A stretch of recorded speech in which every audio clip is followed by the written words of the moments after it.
13 years have passed, and Hanjo has finally advanced to the 4th level of the Tribulation Crossing realm. He was delighted to discover that ever since the Celestial Spirit Stone appeared, the spiritual energy in his native cave had increased, making his advancement not much slower than before. The aptitude of the Sword of Enlightenment also surprised Hanjo, ever since her transformation.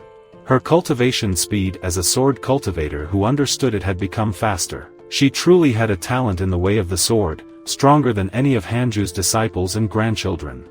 One would think that a plant transformed into a monster would lack human emotions and desires, but the Sword of Enlightenment, bored, continued to pester Hanju during her cultivation breaks.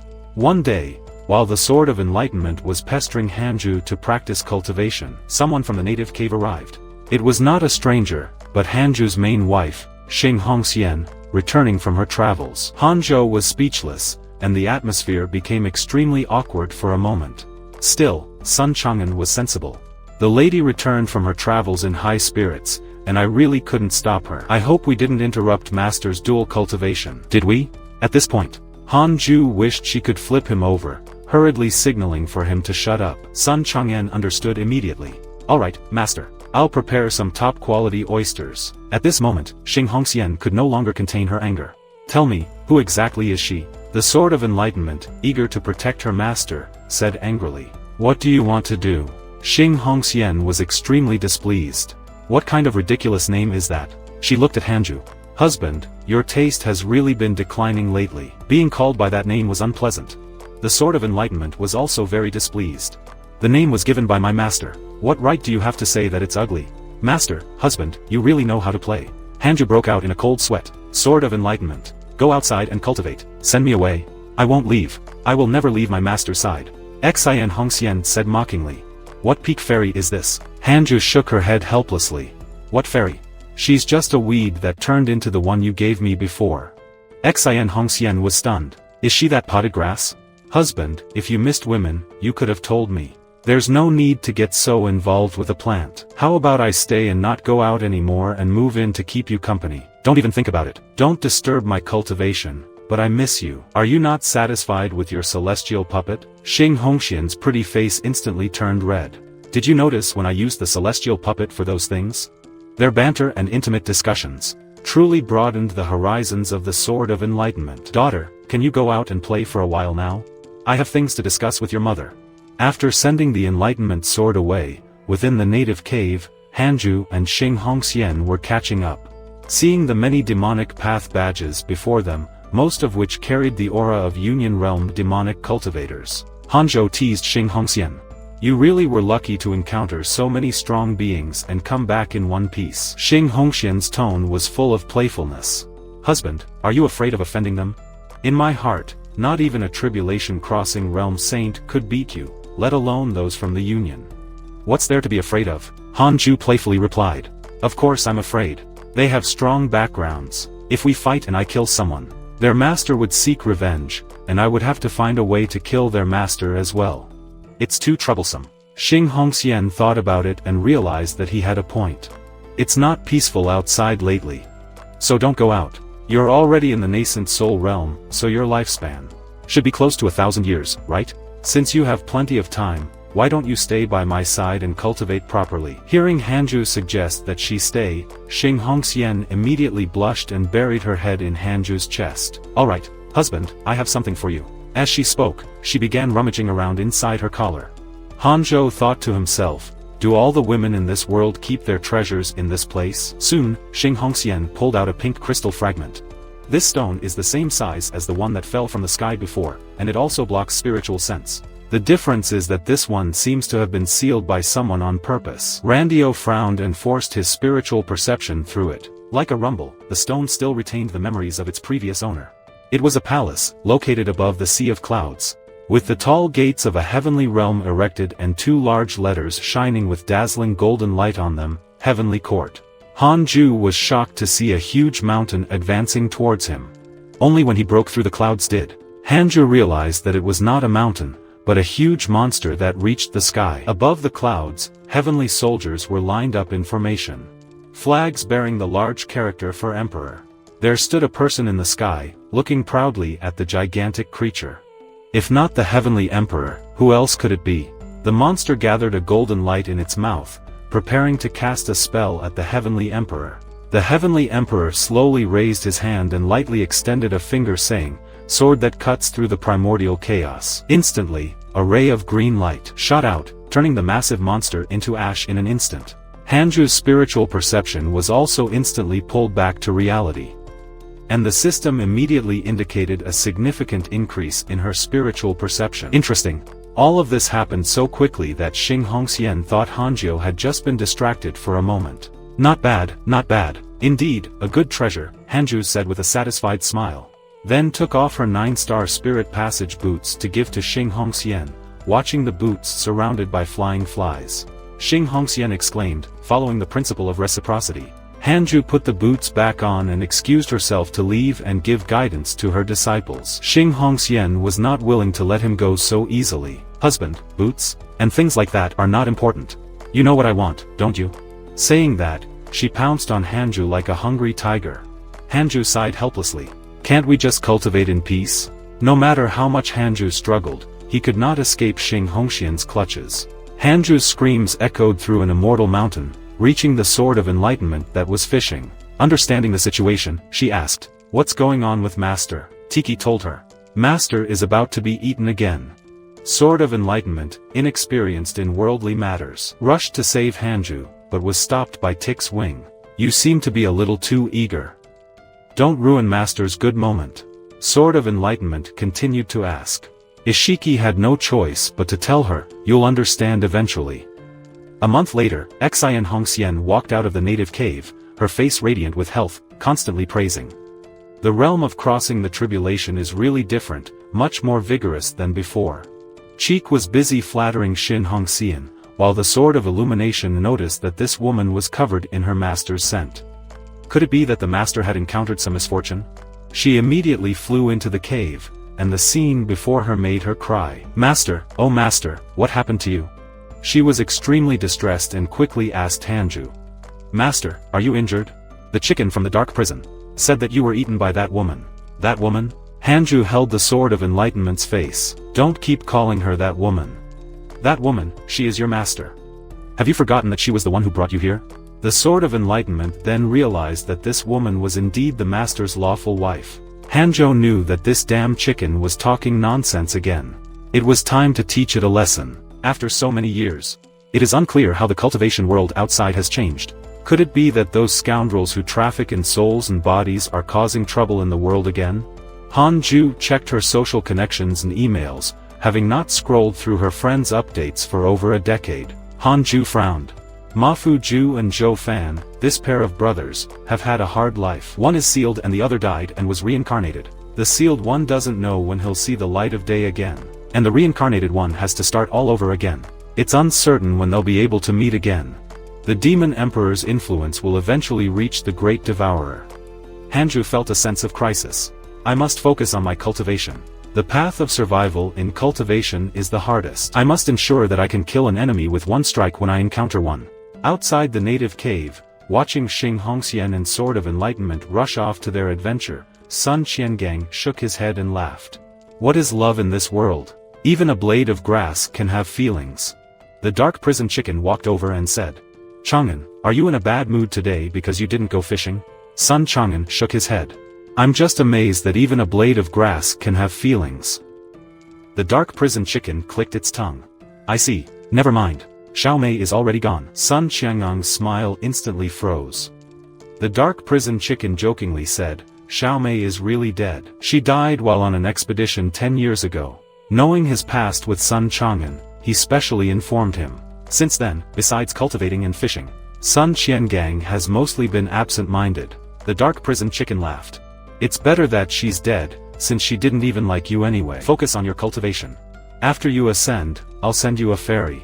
Yang Tiandong couldn't take it anymore. "Brother Chicken, how many times have I told you not to provoke him?"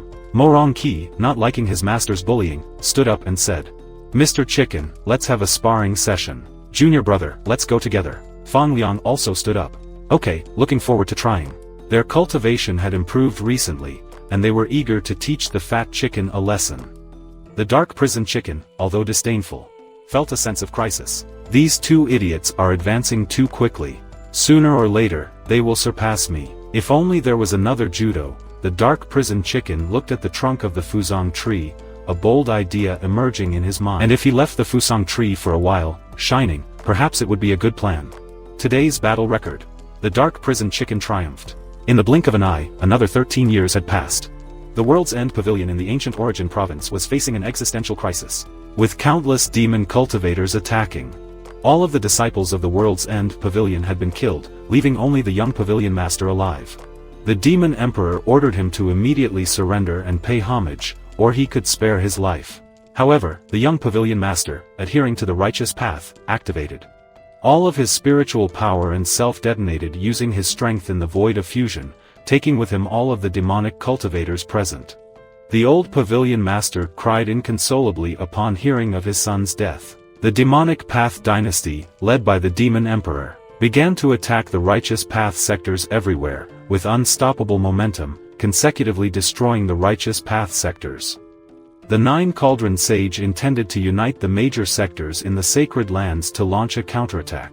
Gentlemen, with the invasion of the demonic path, we cannot stand by. The righteous path must join forces and begin to counterattack. It is worth mentioning that all of the demonic path sectors in the Great Devourer have already evacuated, leaving no demonic path sectors except for the renegade cultivators in the Great Devourer now. Of course, it's best to consult the god-slaying elder before engaging in war. At this time, the Sage of the Nine Cauldrons personally came to visit Hanju. Hanju's first reaction was that something must have happened to the pure jade sector again. The Sage of the Nine Cauldrons spoke seriously. The Demon Emperor has already started the war against the righteous path. The world is in chaos. I wanted to ask your opinion. Should we fight or flee in this war? Hanju said calmly. My view is simple. Continue focusing on development. The sacred pure jade sector is not #1 in the world. And perhaps it is not even among the third-rate sectors. With our current strength, we cannot change the overall situation. Instead of becoming cannon fodder, cultivate properly. Seeing the Sword of Enlightenment, the Sage of the Nine Cauldrons was surprised. Elder Hanju, hiding a beauty in his golden house, the sky will not fall as long as the holy lands of the righteous path remain. The heavenly mansion alone is enough to give the demonic path trouble. Why should we get involved? After hearing this, the Sage of the Nine Cauldrons thought it made sense. He hesitated for a moment and then asked, Elder Hanju, what is your current cultivation level? Hanju replied, still in the Tribulation Crossing realm. The words struck the Sage of the Nine Cauldrons deeply. He knew that Hanju was over 500 years old. He had never heard of a great cultivator in the Tribulation Crossing realm who was as young as 500 years old. This was completely absurd. Continue. Even if the Demon Emperor comes for the Great Devourer, I'm still here. Hearing this from Hanju, the Nine Cauldron Sage felt reassured and immediately bid farewell and left. The Enlightenment Sword curiously asked who the old man was. Hanju told him to be polite. He's the leader of the Pure Jade Sacred Sect. The Enlightenment Sword excitedly asked Hanju, can I visit the Pure Jade Sacred Sect? Go ahead and tell the Dark Prison Henhouse and the others not to leave the Pure Jade Sacred Sect recently. The Enlightenment Sword was overjoyed and immediately left. At this time, Hanju received another system notification. Huang Jihao had been attacked more than 50,000 times. Could it be that he had poked a hornet's nest of demonic cultivators? A man stood on the slope of a mountain with a sword in his hand. His robe was dyed with blood, turning it deep red. Despite his messy hair, his killing intent was overwhelming. The person was Huang Jihao. Huang Jihao was breathing heavily. He had fought for 5 days and nights, with his spiritual power nearly exhausted. Huang Jihao's face was gloomy. He felt an unprecedented crisis. He knew that he was no match for the demon before him. Could it be that this demon is stronger than that senior? If I don't even have the courage to face this demon, what's the point in living cowardly? Come, how many of you will come? I will serve as my own pillow. Just as Huang Jihao was about to raise his sword, a vast oppressive force came from all directions. Since ancient times, evil has not overcome good. Facing the demonic path, righteous path cultivators would rather die than surrender. Huang Jihao took a deep breath, knowing that the righteous path cultivators had arrived. Luo Kioma. Do you really think that the righteous path has no one? Luo Kioma coldly snorted. Where did this old fool come from? Courting death, another cultivator behind the elderly man spoke. I, ancestor, have been in seclusion for 1,000 years, but today, hearing that the demonic path wants to control the world, is truly a joke. Luo Kyoma sized up the 5 people before him, led by the ancestor of the heavenly immortal mansion. 5 of the 12 Taoists from the heavenly immortal mansion had arrived.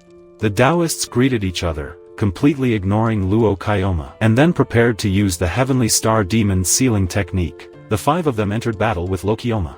At this time, the Jadapuro sect was also paying attention to the situation in the world. When they heard that the great powers of the righteous path had consecutively emerged from seclusion, the elders of the pure Jade sacred sect were overjoyed, and many elders even wanted to participate in this great demon extermination tide. The elders were very intrigued. This is a great opportunity for the pure Jade sacred sect to stand out. We have this chance, who knows how long we will have to wait. The sage of the 9 cauldrons, aware of the god-slaying elders' position and how there were no orders to attack the demonic path, understood that the situation was not as simple as it seemed at first glance. Although the demonic path was being pushed back, the demon emperor had yet to show himself, clearly indicating that there were still moves to be made. Next, we must defend the great devourer at all costs, and we cannot allow ourselves be rash and disrupt the god-killing elders' grand plan. Time passed and 7 years passed. Fang Liang had already advanced. Kingdom of the Born Soul. The talent Fang Liang displayed was even more ferocious than Mo Hongqi's, causing the disciples and great disciples to admire Hanju even more. In their view, this was all thanks to Hanju's ability to change fate against heavens. Kiki was impressed by Fang Liang's rapid progress. It won't be long before this kid surpasses me. I tease your master every day. I have to make sure this kid doesn't get revenge on me later. Kiki then looked at the Fusang tree. I can't wait any longer. I need to find an opportunity to implement my Judo 2.0 plan. At that moment, the Sword of Enlightenment called Mo Hongqi and Fang Liang into the cave. The master summoned them. Fang Liang was nervous. Is the Grand Master calling us because we made a mistake? Mo Hongqi, always insightful, had already guessed the Grand Master's intentions. Have you forgotten the promise the Grand Master made to you? He must be planning to give you guidance in person. Fang Liang's mood instantly improved. He had been waiting for this day for a long time. The 2 of them entered the cave and paid their respects to Hanju. Both of them have exceptional talents. Today, I will impart to you the 4 great secret techniques of our Han sect. With that, Hanzhou mobilized his spiritual power and infused the secret techniques into his spiritual senses. Pure 3 Shadow Sword, 7-fold Illusion Step, 8 Myriad Thunderstorm and Wind God Technique. Issued all 4 secret techniques to them. These 4 secret techniques will ensure that the 2 of them can fight when they encounter enemies, defend themselves when they are outnumbered, break through when they are surrounded, and escape when they face stronger enemies. I hope that you can take 1 step and cover 10, walk 1,000 to 10,000 steps, and safely walk the path to longevity. The 2 of them were moved to tears, and bowed before Hanju, expressing that they would stand by their master in this life and accompany him on the path to longevity. However, Hanju smiled faintly. Today, I impart these techniques to you not to confine you within these mountains. You too? Are you going? Fang Liang asked timidly. Grandmaster, why are you sending me away? Have I done something wrong? Hanju said, with a bitter smile. What mistake could you have made? Hanju had his own plans. Fang Liang, as the son of heaven and earth, reached the realm of the born soul in a short period of time. Not even Mo Hongqi, with his talent as a reincarnated war god, could match his speed. After so many years in the mountains, Fang Liang had developed a cautious character. With his cautious nature and the fate of heaven and earth, he might find it difficult to seek death in the future. Mo Hongqi's personality was the exact opposite of Fang Liang's. Currently, aseptic cultivation was progressing very slowly for him. A war god's talent needed trials to advance. Hanju reassured them. You too are prodigies. You entered my sect at a young age, and although your cultivation was smooth, you lack worldly experience. Mo Hongqi asked cautiously, do you want us to go out to do trials like the other disciples in the sect? That's right, and it'll be the long-term kind.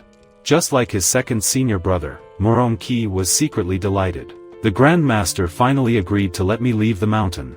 He had long wanted to venture out there, believing that his talent could make him a respected powerhouse. Although he never doubted Grandmaster's strength, not everyone is suited for aseptic cultivation. The outside world might not have a blessed land like the aseptic immoral mountain, but strong individuals can always create their own conditions. Unexpectedly, Fang Liang bowed again. I have no interest in the mundane world. I only wish to seek longevity with Grandmaster. Han Ju patted Fang Liang's head. The path to longevity is not as simple as you think. A soul-born cultivator must cultivate both body and mind. To complete your immortal journey, you must fill in the gaps with worldly experiences. Murong Qi quickly smacked Fang Liang. Grandmaster is right. You should listen to him. I will take you to see the world. Although Fang Liang was reluctant, Han Ju didn't want to say anything else. Go, gain some experience. With that said, he teleported the two of them out of the innate cave. Before they left, Hanju added one more piece of advice. Those who seek experience in the world must free themselves from worldly attachments to truly understand the essence of heaven and earth. You can take on missions from the sect, and if you ever feel tired, you are always welcome back. Yang Tiandong, Sun Qiangang, and Cheek were all shocked. This was the first time that Master had allowed someone to descend the mountain for trials. Yang Tiandong, with his vast experience, advised the two. If you can beat them, kill them. If you can't, quickly acknowledge us as your foster father. Chick, knowing that going down the mountain for approvals isn't nearly as comfortable as the aseptic cultivation here, he commented. When the two of you. Until then, the two of you just wait to be crushed by Mr. Chicken. Enlightenment Sword, quite puzzled, looked at them. Master, is going out for approvals really that important? I found it quite boring when I went down the mountain. Hanju explained, your growth experiences span thousands of years, so naturally you find the world uninteresting. Just focus on your cultivation. Your talent is not inferior to theirs, and with a character not at all inferior, you will soon catch up to them with some effort. The Sword of Enlightenment nodded. Yes, Master. After the two of them left, Hanju felt a bit of loss, but soon calmed down. Follow my own path, and you have your own stage. The future world will definitely have a place for you. I wonder who will bring a bigger surprise when they return next time. Will that young man have become an immoral by then? The remaining three stood at the top of the mountain, watching. As a master, Sun Qiangang naturally worried about his disciples. Chick also thought of Dog, whom he hadn't seen for many years, wondering if he was still alive. Yang Tiandong advised him not to worry too much, but Dogi was resistant. You should worry more about your own cultivation. Speaking of Doggy, their lives weren't going well, still serving as the Demon Emperor's lackeys. Another 8 years passed in the blink of an eye. Taking advantage of Hangzhou's closed-door cultivation, Tick secretly moved his nest beneath the Fusong tree, looking forward to Judol's arrival. Suddenly one day, a purple dawn lit up the sky, and Tiki looked up excitedly exclaiming, "It's here, it's here." The disciples of the true martial sect also saw this phenomenon, with one reporting, "Elder Shangguan, someone has comprehended the ancient sword art again." Shangguan Qiu Qian was used to it, since Hanzhou would achieve such a feat every now and then. On the other hand, inside the innate cave, Unju, who had just reached the 6th level of the Tribulation Crossing realm, could not wait to have a mock battle with Xian Qinjun. This time, Hanju did not lose immediately. Using all his skills and ultimate moves, he managed to fight Xiang Qingjun for a few minutes, and finally secured a hard-earned victory. Although he won, he had used everything he had. In a real fight, his opponent wouldn't give him that much time. The Demon Emperor and Xiang Qingjun have the same cultivation level. It will be troublesome if I can't defeat them instantly, Hanju thought. At this moment, Hanju also saw the anomaly in the sky. Someone had entered the long river of the ancient sword art. Come to think of it, the last time I comprehended it was when I was at the Unity Realm level. Now that I'm at the Tribulation Crossing realm, it's time to take another look. Seeing another person comprehend the ancient sword art, Shangguan Qiuqian, who was already in a bad mood, felt even worse. Then, unexpectedly, a junior came. Again. Elder Shangguan, someone has comprehended the ancient sword art again. What? Wasn't it just now? Shangguan Taiyukian was confused. This time, the color seems different. It was purple before, but now it's purple gold. This is the symbol of reaching the pinnacle of the ancient sword art, the junior explained. Changwan Qiu Qian was completely disheartened. On the same day, two natural phenomena. Is the ancient sword art really that common? I'm so tired. I really want to retire. At this moment, Hanju familiarly arrived at the long river of the ancient sword art. This time it was different. He could control his consciousness to move forward or stop. This time, I should be able to meet that senior again, Hanju silently thought. He walked at a steady pace. Passing shadow after shadow, he paid attention to the fleeting images of sword cultivators along the way. After a while, Hanju saw a familiar figure waiting for him ahead. He immediately greeted. "Senior, it's been a while. Are you okay?" The figure grumbled lightly. "It hasn't been that long. I just didn't expect you to come back so quickly. This time, I won't stop you. Continue and seek your death." Hanju approached him, clasped his fists, and laughed. "Ah, Senior is joking. Thank you for your help earlier. Could you please tell me your name? After I ascend, I will certainly visit to express my gratitude." The guardian spoke coldly. "At this point, you are inferior to the previous genius who came here. Although he hadn't progressed as far as you, his temperament was excellent. It wouldn't be difficult for him to become a sword immortal one day." Hanju was surprised. So someone came here before.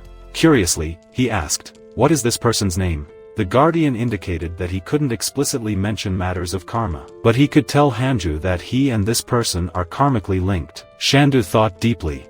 "Not as advanced as me, so his cultivation must be below mine. If there is someone with innate destiny who can also be called a genius, then it must be Huang Jihao, who has reached the realm of fusion void with an innate sword heart."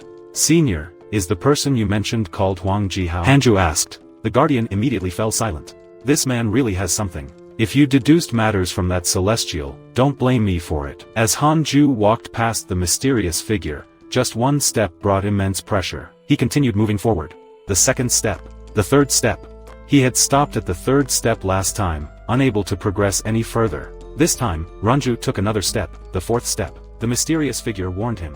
"If you insist on putting yourself in danger, don't expect me to save you this time." Hanju gritted his teeth. "Of course, I won't bother you, Senior." On the fifth step, a terrifying pressure hit him, causing immense pain. When he tried to take the sixth step, couldn't lift his foot, feeling his chest constrict, unable to breathe. "If you continue, your soul is likely to explode. This is not a joke. If you see blue flames that can burn the soul, it is the celestial warning him not to proceed." "Stop now, you hear me? That's enough." Despite saying he wouldn't interfere, the mysterious figure still urged Hanju to stop. A soul explosion could harm his physical body, and even if he didn't perish, his cultivation would decrease significantly. However, Hanju ignored the warnings and took the sixth step beyond Te, enduring the flames that burned her soul. Hanju smiled lightly. "Don't worry. I, Han, never fight battles unprepared." The mysterious figure was stunned. He actually did it. "Your spiritual strength must be close to The's to achieve this. Why can he proceed to this point with his cultivation in the Tribulation Crossing realm?" The stone that Xing Hongxian gave Hanju played an important role in strengthening his spiritual perception. Hanju knew that reaching this point in the Tribulation Crossing realm was already the limit. How far could he go if he reached the Mahayana realm? Each additional step now brought him one step closer to the path of longevity. Hanju's spiritual perception began to withdraw from the long river of the sword path, and he thanked the mysterious figure. "My goal has been achieved, so I will no longer disturb Senior's cultivation." Mysterious was amazed at someone taking 6 steps and still being able to come out unharmed. "I think in 1,000 years or so, when he comes back from Mahayana. No, perhaps not even 100 years is necessary." A mere mortal was able to take 6 steps further than Tai on the long river of the sword path. Such talent in the path of the sword had already surpassed the limit of the mundane world, surpassing all the sword cultivators of the countless realms. "What is this kid's origin? It seems that I need to inform my true self. Finally, something fun after 1,000,000 years." At this moment, Hanju's spiritual perception returned to the innate layer and her spiritual power suddenly exploded, causing her cultivation to skyrocket. With the robust burst of spiritual energy from the innate layer to avoid affecting others, Hanju activated a system barrier to seal the cave. After 7 days, her cultivation stopped increasing. Although there was still some distance from the 7th level of the Tribulation Crossing realm, it was already greater than several years of aseptic cultivation. The system then alerted, "Zhang Guoxin has developed a favorable impression of you, currently at 1 star. Has guarded the path of the sword for 1,000,000 years. Because of his supreme talent in the path of the sword, he has developed a favorable impression of you. But he still has great doubts about your temperament. If you intentionally start a conversation with him again, it will provoke his displeasure." Seeing the warning, Hanju felt embarrassed. Is this what it means to be a powerful one, so distant? If I ignore him next time, his favorable impression will increase. Alright, Senior is right. Forging oneself is crucial. To truly achieve longevity, sincere cultivation is the only way, and one should never rely on the strength of others. Hanjo thought to himself. The system displayed another notification. His divine ability, Peerless Sword Finger of Heaven and Earth Mysterious Yellow, had been greatly enhanced and upgraded to the Tai divine ability. Now, his long-range combat means were complete. Hanzhou decided to have another mock battle with Xiang Qingjun, adjusting the simulation level to the third stage of the Mahayana realm. Even in mock tests, one should proceed with caution, Hanzhou thought. However, he was already familiar with Xiang Qingjun's combat routines, having tested her thousands of times before. The tactics of the third stage of the Mahayana realm are unchangeable, completely lacking in creativity. Using the Peerless Sword Finger of Heaven and Earth Mysterious Yellow, Anju executed a move that instantly killed her opponent. The simulation ended in 2 seconds, excluding the time spent chatting. It was about a second. Arriving at the long river of the sword path really boosted my progress, Hanzhou mused to himself. Should I increase the difficulty? Hanzhou planned to increase the challenge again, and subsequently increased the difficulty to the fourth stage of the Mahayana realm. It was still an instant strike. It hissed, worthy of being a Tai sword move, 1 finger, and it's finished in 4. Hanzhou marveled. My cultivation isn't at Mahayana, but I have techniques beyond Mahayana. This isn't a bit too extravagant, but it should be enough to deal with the Demon Emperor. After all, the higher the cultivation, the greater the disparity in the same level. The system indicated that it was highly unlikely for the Demon Lord to intervene in the fight, leaving only those 4 demon sovereigns as opponents. Hanzhou directly increased the difficulty to the 6th stage of the Mahayana realm. A level of power like this could not be underestimated, as the outcome of battles between masters could be decided in an instant. Fortunately, Hanzhou knew all of Xiang Qingjun's early habits. As long as I am strong enough to take the initiative, victory is assured. But in an instant, the Demon Lord appeared before him, revealing a sinister smile, and immediately pierced Hanzhou's avatar. Hanzhou was unwilling to give up, and after several battles, it was proven that his reaction speed was indeed not as fast as that of the 6th stage of the Mahayana realm. And his avatar suffered greatly. I can't beat him. It's better to cultivate to a hyena. Before considering fighting 4 at once, Hanzhou thought helplessly. It was then that the system brought up another update. The circle of friends was still bustling. Luo Kyoma is really dead. Doesn't that change to fighting 3 instead of 4? Who could have done this? Hanzhou was surprised. At this moment, in a dark cave in somewhere, Luo Kyoma lamented in his last moment. How is this possible? You're only at the 9th stage of the Tribulation Crossing realm. A man laughed coldly. This sword is in my ancestor's name. Luo Kyoma instantly understood. Heaven. Heavenly Immortal Mansion. Ancestor G, could it be you? That's right. I just came out of seclusion and got this job. Although it's a bit troublesome, I'll give you a discount. I'll leave your body intact. 5 years later, the cultivation speed with the Enlightenment Sword is considered fast. It's estimated that it won't be long before I attempt to break through to the nascent soul realm. Yang Tiandong is also about to reach the spirit transformation realm. While the Dark Prison Chicken is still struggling in the Void Fusion realm with slower cultivation progress. The Dark Prison Chicken thought gloomily.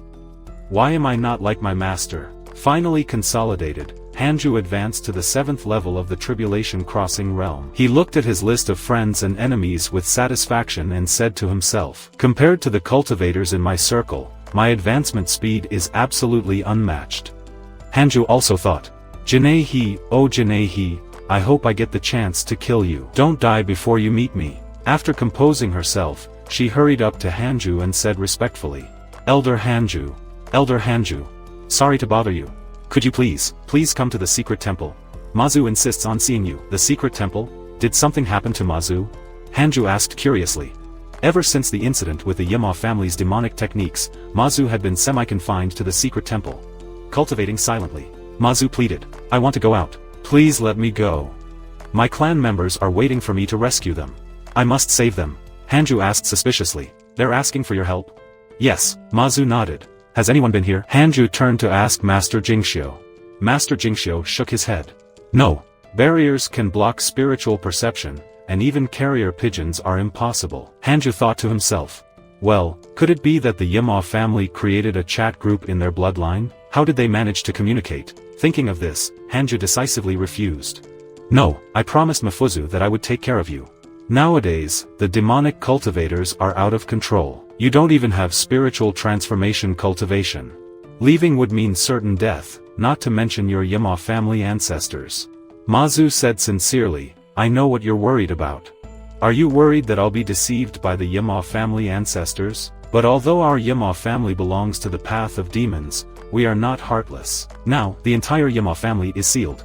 Only I am still somewhat free. If I don't save him, the Yima family will disappear. It took me a lot to discover that besides my brother, there are other people in the Yima family. I really can't bear to see them suffer. Hanju sighed and asked, you might really die if you leave. Are you sure you want to leave? Even if it means death, I'm not afraid. Mazu replied firmly. Well, if you're determined to leave, then go. Keep this safe. Put it in your storage ring. It can save your life in times of crisis.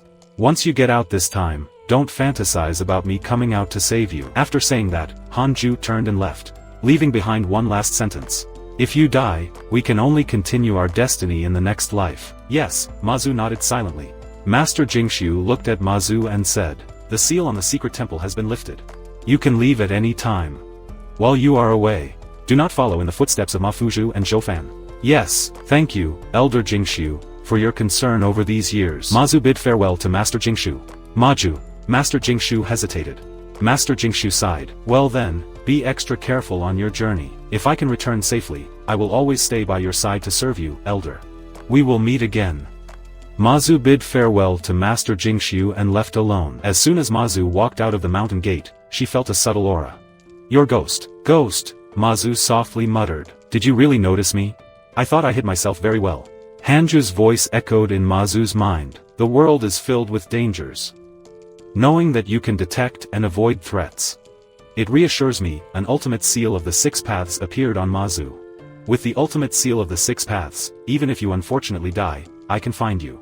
If anyone dares to mess with you, this heaven puppet can annihilate them, including those in the tribulation crossing realm up to the 5th level. Hanju thought reluctantly. Mo Yilin, I won't curse you anymore.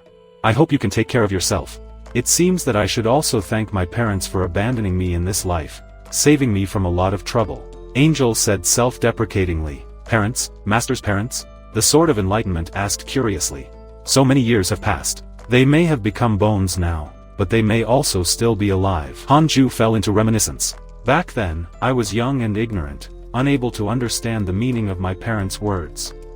I only remember my father mentioning a region, saying that taking care of a child was too troublesome. I can't remember the details.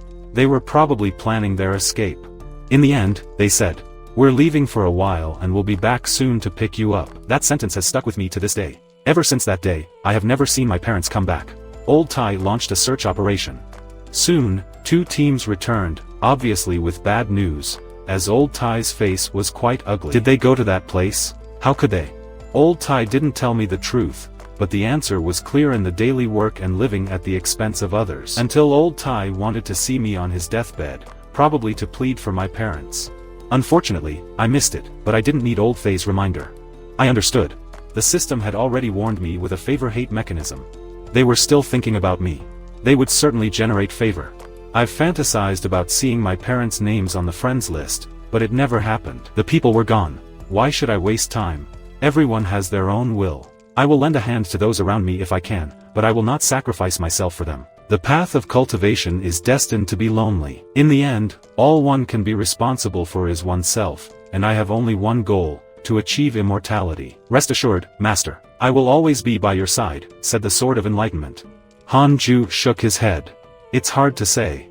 Unexpected things are not in our hands to decide. If one day you too have to leave for unavoidable and inseparable matters, I will not forcibly keep you. Then, Master, shall we go fishing?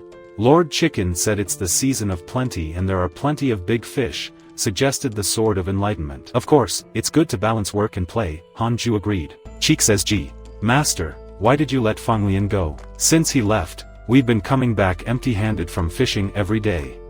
2.5 years later, at the peak of the Jadapuro Cluster Mountain, the Black Prison Rooster was performing a courtship dance. The 9-Quadrant Sage commented, what's the point?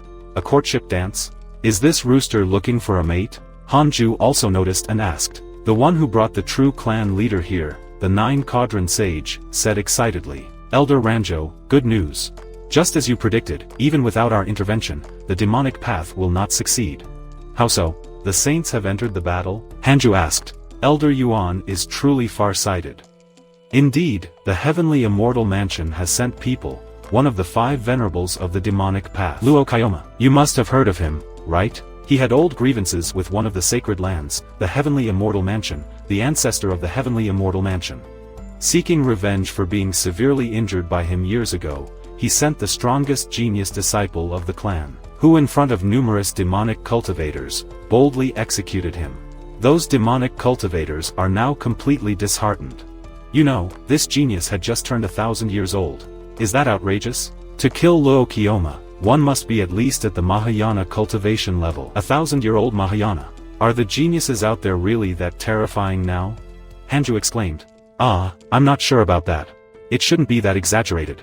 Now that Luo Kyoma is dead, has the demonic path calmed down? Hanju asked, puzzled. On the contrary, while Luo Kyoma's death did indeed frighten the lower-ranked demonic cultivators, intensified the conflicts between the upper echelons of the righteous and demonic paths. It is said that the other 4 venerables of the demonic path are about to appear.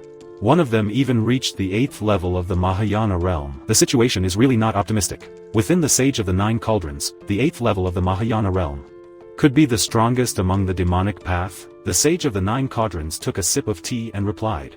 It must be. There has never been a record of a demonic path cultivator at the 9th level of the Mahayana realm in the moral realm. Why? They were probably forced to ascend. Hanzhou thought of Xian Qingjun. Will Xian Qingjun be involved? She doesn't look like it. Be entirely on the side of the demonic path. She is so powerful, but she seems to be wary of something. There shouldn't be any problems, right? At that moment, the system alerted. Innate destiny individual detected. Would you like to see its origin? Individual of innate destiny, Hanju exclaimed, immediately choosing to see. Ji Xianqing, 9th level of the Tribulation Crossing realm, born with an invincible heart, believes himself to be the only divine immortal, above all mortals, extremely arrogant. Born in the heavenly immortal mansion, reached the golden core at 100 years old, the nascent soul at 200. The strongest genius in the history of the heavenly immortal mansion had been in seclusion, cultivating forced out due to the war between the righteous and demonic paths. Heard that the pure jade set is the #1 cultivator in the world. Came to challenge. Hanju suddenly asked. Clan leader, the person who killed the Lokioma is called Ji Xiangqing. What is Xiangqing? Ji Xiangqing? You don't know. I'm not sure either. The news has spread so far. A lot of information has been lost, the 9 Cauldron Sage said in embarrassment. Anju quickly dismissed the 9 Cauldron Sage. Clan leader, keep drinking, I'll go out for a moment, he thought to himself. The alert has already gone up, which means that the person is nearby. I'm afraid they come with ill intentions. Ji Xianqing is extremely arrogant. The previous one, Ji Lingchang, was also arrogant by nature. Could it be that the heavenly immortal mansion produces megalomaniacs? Both of these individuals are many times stronger than their peers. It seems that the waters of the heavenly immortal mansion are deeper than we imagined. Hanju immediately checked the strongest person within the pure jade sector, and quickly locked onto Ji Xiangqing. He entered the test simulation system and took a look at Ji Xiangqing, a cultivator at the 4th level of the Mahayana realm. Might not necessarily be my opponent, let alone someone at the 9th level of the Tribulation Crossing realm. Let's keep this check within 10 seconds. However, this time he miscalculated. Ji Xianqing instantly took the initiative. Hanju's cheek was cut in the blink of an eye. This move doesn't look like a sword technique. What kind of technique is this? His speed is comparable to Xiang Qingjuan's. Hanju immediately executed the reincarnation sword intent, which was blocked by Ji Xiangqing using a sword as a shield, fueled by energy, a sword made of fragments. The control over spiritual energy must be ridiculously strong. The fragments scattered on the ground are collected by Ji Xiangqing, piercing Hanzhou's body one by one. Then, Ji Xianqing charges towards Hanzhou, not giving him a chance to breathe. Hanju releases the reincarnation sword intent with a flick of her finger, but is once again blocked by Ji Xiangqing's sword shield. Following this, Hanju executes the illusion step in 7 folds, transforming into 7 Hanjusts surrounding Ji Xiangqing. The 7 Hanjusts simultaneously cast the extermination of the 3 pure worlds. Ji Xianqing counterattacks with the secret technique of the heavenly immortal mansion, a bright light cocoon that not only blocks the power of the extermination of the 3 pure worlds, but also increases his own aura to the Mahayana realm. Ji Xiangqing gives a cold smile. My shield can block your attacks 3 times. I'm afraid you won't stand a chance for the next 2. Ji Xianqing launches an area of effect finishing move. Heavenly Justice quells the chaos, striking Hanju again. I've underestimated you.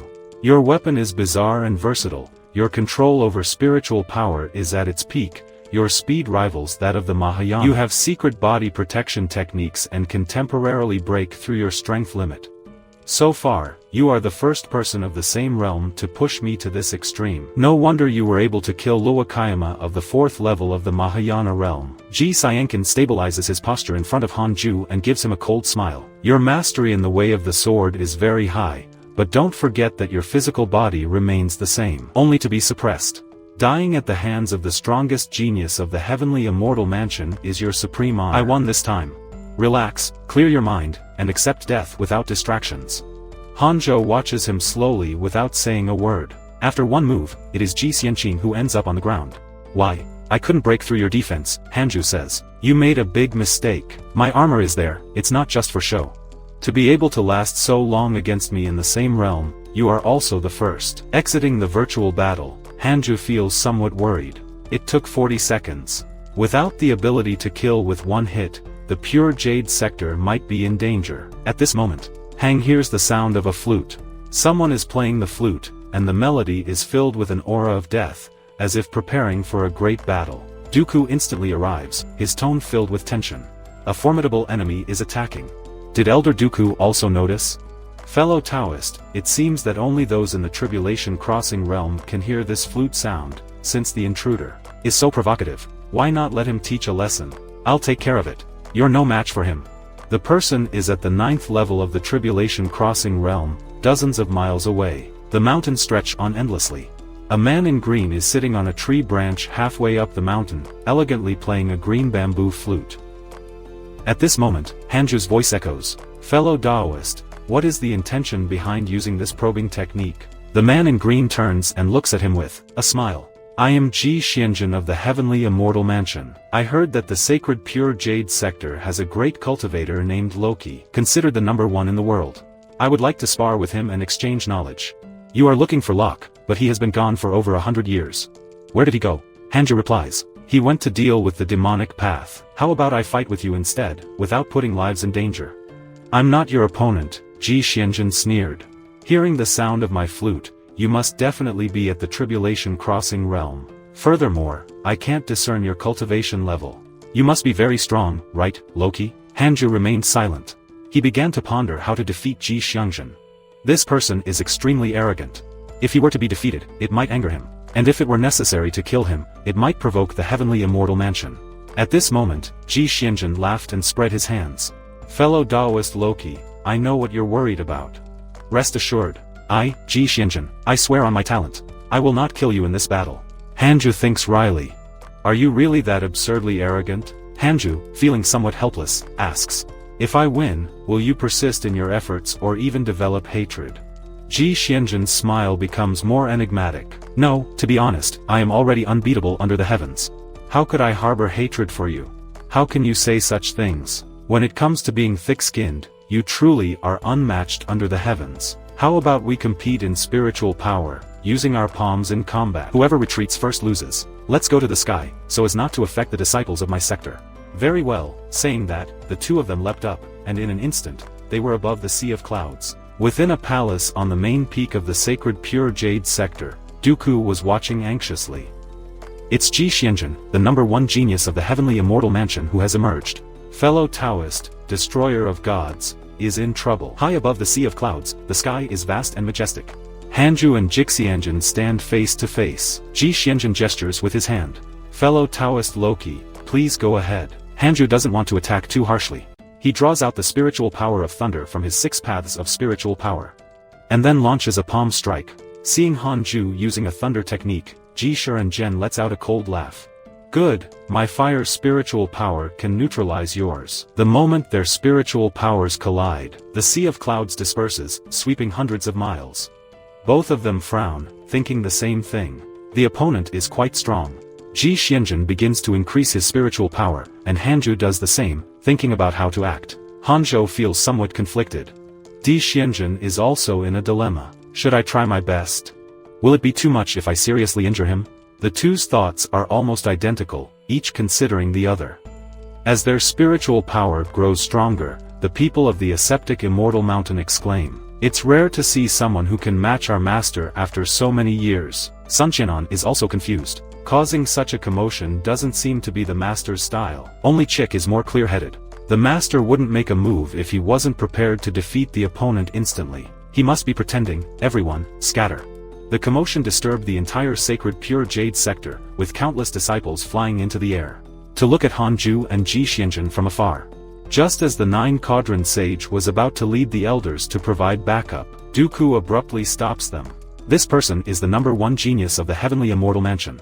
An ultimate powerhouse of the tribulation crossing realm. Going up now would be suicide. The nine-quadrant sage calms down a bit and asks if the elders could leave any instructions. Dooku says, "Fellow Taoist destroyer of gods asked me to protect the sector to prevent himself from being implicated. In fact, I am no match for this person." The nine-quadrant sage is shocked. "Not even you are a match? Then we would be even less of a challenge." Xiao Yao feels somewhat dazed. "I was also the #1 genius 5,000 years ago. Isn't the #1 genius from 5,000 years ago as good as the one today?" After saying that, the nine-quadrant sage tells the elders to disperse. "Since the god-destroying elder has acted, we can just go back inside and continue watching the excitement."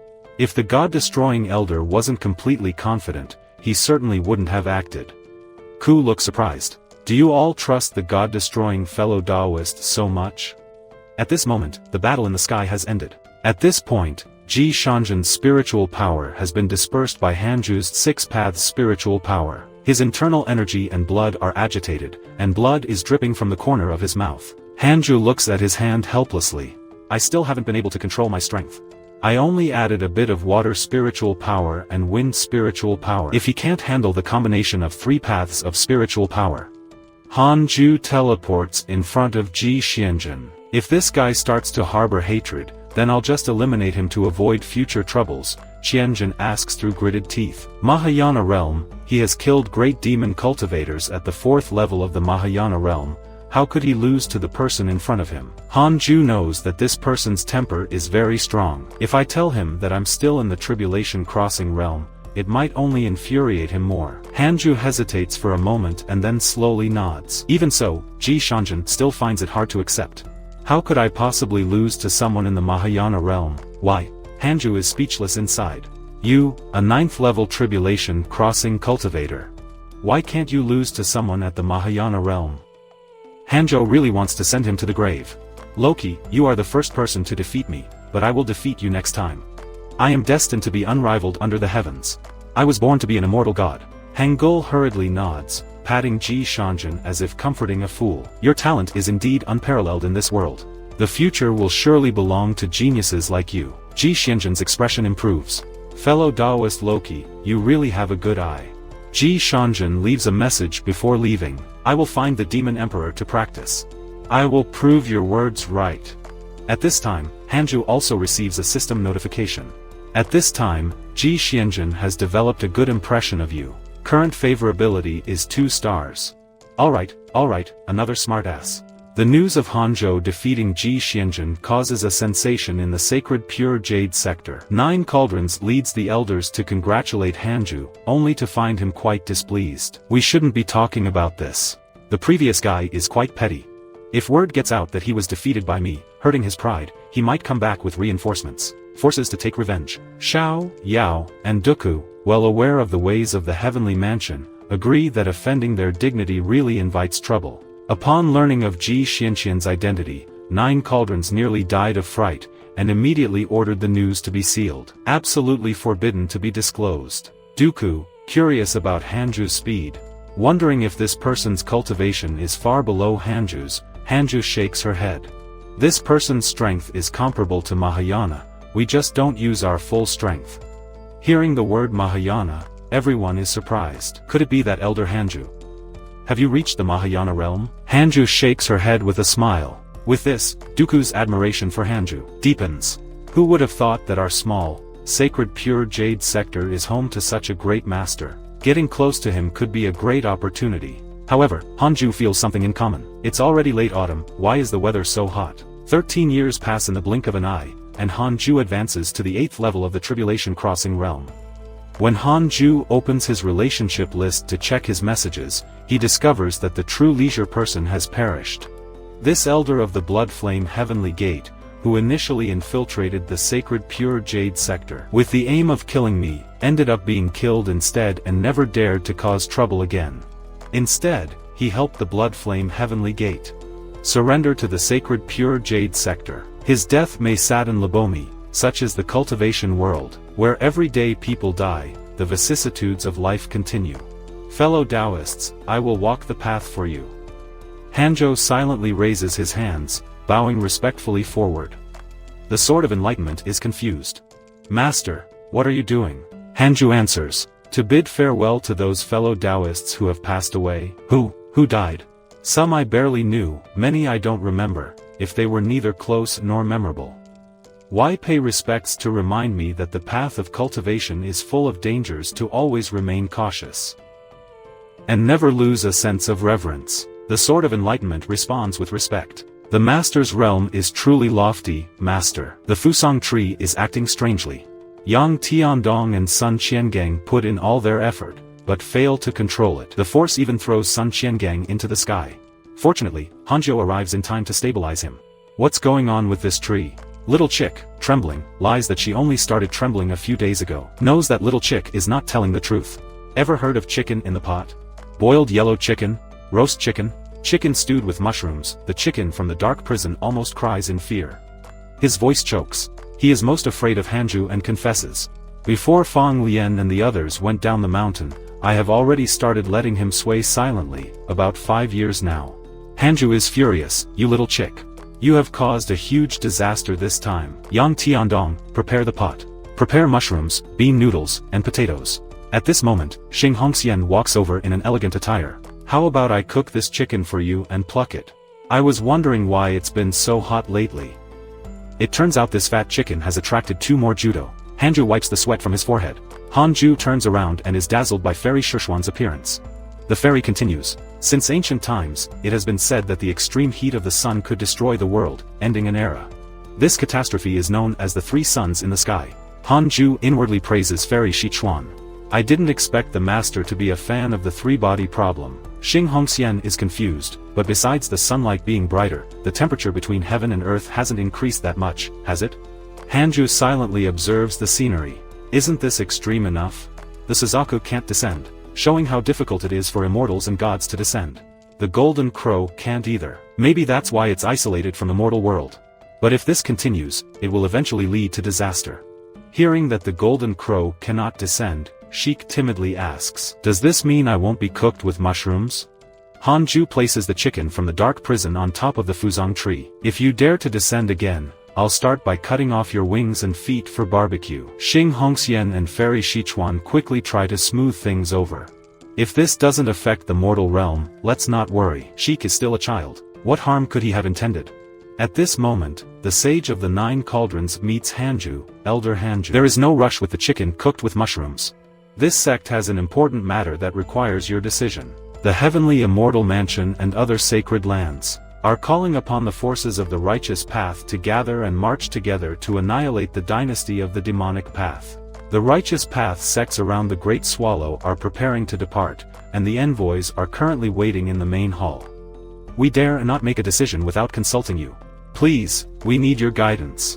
Hanju did not expect that it would be time to choose sides so soon. Fairy Shichuan analyzes that this might be due to the 3 suns and the phenomenon in the sky. The outside world thinks that it is the work of the demonic path, so all parties are growing restless. The heavenly immortal mansion probably has its eyes on the pure jade sect.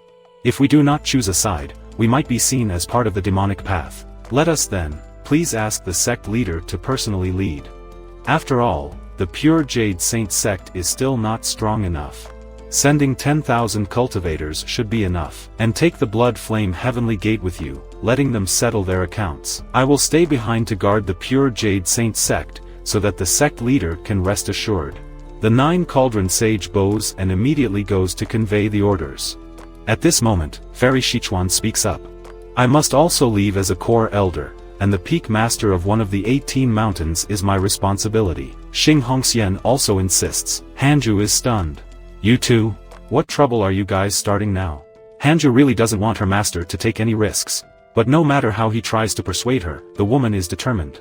Xing Hongxian has also faced trouble with the demon cult several times and has vowed to contribute significantly to the demon eradication effort this time. Hanju sighs helplessly. Since you two insist on taking this risk, then take this with you. I have upgraded your celestial puppets to a truly complete state. They are not only durable, but also equipped with red tasseled spears, although I have not yet had the chance to engrave the lines and apply the luminescent paint. Before leaving, Angel instructs the Sage of the Nine Cauldrons to take good care of his cultivation partner and master. The Sage of the Nine Cauldrons assures Hanju, your women will be safe. Not a single hair of hers will be harmed. Watching the three leave, Sheik approaches Hanjo. Master, oh master, what will the pure jade sect do without you? Angel coldly tells him to leave. From now on, you are not allowed to fish anymore, just sit on the tree and be a chicken. Hanju prays silently, hoping that the Sage of the Nine Cauldrons and the others are safe. With the heavenly immoral mansion leading the team, Jinha should be finished this time, in the heart of the demon cult. Jin and Ha coldly look at the person in front of them. Suki, oh Suki, I have suspected you for a long time.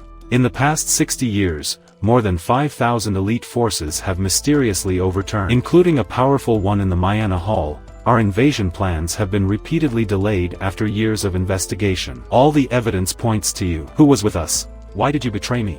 Is this the will of the demon master? Confess now. The chaotic heavenly hound looks at Suki with complex eyes, struggling internally. He doesn't know if he should save Suki. But even if he tried, he couldn't change the outcome. He's no match for the demon emperor. His majesty must be the demon master forcing Suki. He could never betray him, Suki says in a deep voice.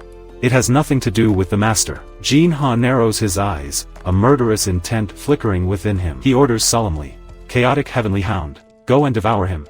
Hearing this, the Chaotic Heavenly Hound is shocked. Master, I've been a vegetarian for a long time. Jinha. He glares menacingly at the Heavenly Hound. Today, only one of you can live. The chaotic celestial dog looks at Suki, and Suki looks back calmly. Suki shakes her head slightly in resignation. The little dog also doesn't want to attack a fellow disciple. Decades ago, they had already recognized each other, but at that time, Suki had not recognized the little dog. Although the little dog had recognized Suki. However, the little dog's appearance had changed so much over the years that Suki did not dare to rashly recognize him. The little dog swears on the life of a chick that he is the most legitimate magical animal in Hanzhou. But Suki does not believe a word of it. The little dog can only show the master's characteristic expression, causing Suki to say excitedly, yes, yes, that's it, you really are one of us, just like master. The two reminisce about the hardships they faced over the years while adventuring outside, sharing their intentions to return to the pure jade sect together someday. Even if it means dying together and returning to their roots, the more the chaotic celestial hound thinks about it, the more outraged he feels. Igniting a fury within him, what are you waiting for? Jinha commands impatiently. His tone filled with dissatisfaction, the chaotic celestial hound's claws click together, and he raises his head towards Ivar. Suki, go back and tell master that the chaotic celestial hound has not wavered. If there is a next life, I will stand by your side without leaving an inch. The dog suddenly turns and charges towards Jin and Ha, cursing. Bye. Suki intervenes. The puppy's claws are already heading towards Jin and Ha. After a loud explosion, the puppy is thrown through the air. Blood gushing through the air. I knew from the beginning that his master was Hanju when I revived him. I read his memories. A hunch told me that he would interfere with my grand plan. Your foolish loyalty disappoints me. Soon, I will send Hanju to join you. Looking at the puppy, dead or alive, Suki transitions from shock to anger in an instant, her eyes enveloped in fury and threads of dark energy penetrate her body. Jin and Ha are secretly alarmed. Could that power be, at that moment, a wild and arrogant laughter? It sounds. Emperor of the demons? I finally found you. Prepare to die. The Mahayana realm at the 4th level, Luakayama, was no match for me. And you are only in the tribulation realm crossing. Jinha's heart tightens. You are Ji Xianjun. That's right. Knowing my name, you can die now. Ever since 2 extra suns appeared in the sky, Hanzhou has been bothered by the mess the chick caused, but the hen has become much more obedient. Never daring to leave the Fuzong tree again, ever since the dark prison hen resettled in the Fuzong tree because the 2 golden crows did not leave. It is easy to invite the gods, but difficult to send them away. Hanju suddenly has an audacious idea. Why not take this opportunity to seek advice from a powerful one? He instructs his disciples not to get close. As he contemplates, a month later, during a battle where righteous and demonic paths are clashing, an anomaly suddenly descends from the sky. The swords of the sword cultivators on both sides involuntarily fly out of their hands. Heading in a specific direction, the battlefield instantly becomes silent. With the weapons lost, how could the battle continue, especially since sword cultivators are more common among the righteous path? This turn of events delighted the demonic cultivators, whose weapons of various shapes were now coming in handy. However, the righteous path cultivators were prepared. Having learned from past experiences, they all drew their red-fringed spears to charge. All the precious swords from all over the world flew towards the aseptic immortal mountain. Hanju, familiar with the path, arrived at the Sword Path River. As if he was returning to his maternal home, he charged straight ahead and soon saw Jiang Guxing. Jiang Guxing paid no attention to Hanju, as he had come too often. Breaking the silence with a giggle, Hanju asked, "Elder, do you know about the Golden Crow?" Jiang Guxing was irritated. "Have you attained enlightenment in the way of the sword?" Just to ask me about the Golden Crow. Hanju naturally couldn't admit that he was right and instead claimed that he was deeply in love with the way of the sword and just happened to attain enlightenment. Then he took the opportunity to ask the elder. Jiang Guxing explained that the Golden Crow is an ancient divine beast that can transform into the sun. The Golden Crow is divided into the mortal Golden Crow and the divine Golden Crow. The mortal Golden Crow is the child of the mortal realm.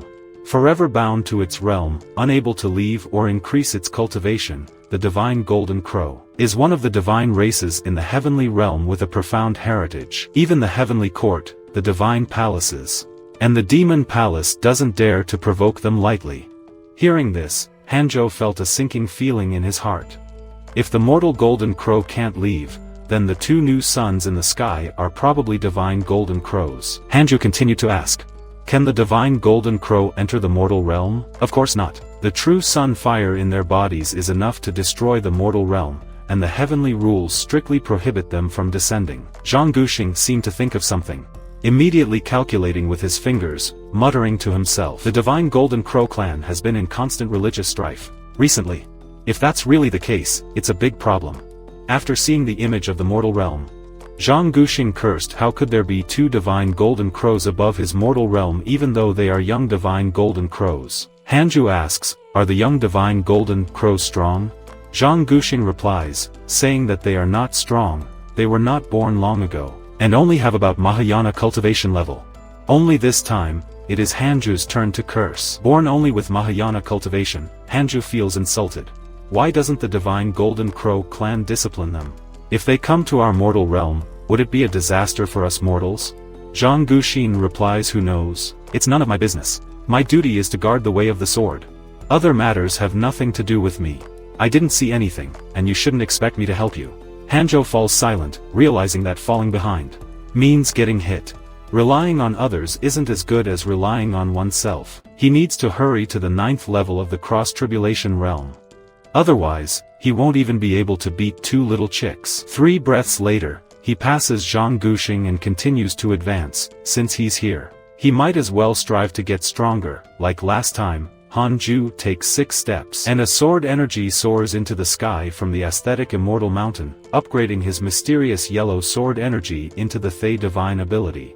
Hanju continues to cultivate, aiming for the next small goal, the 9th level of the cross-tribulation realm. In a dark cave somewhere, the demon bird Arhat, the white-haired witch, the blood demon ancestor, and demon lord Xian King Jun sit together. The fall of one of their members has cast a gloomy atmosphere over them, the blood demon ancestor says. The demon emperor's recovery speed is slowing down, and he frequently suffers backlash from the demonic energy within his body. In my opinion, the demon emperor is being affected by some external factors. Supporting him like we have been doing seems to be no longer worth it.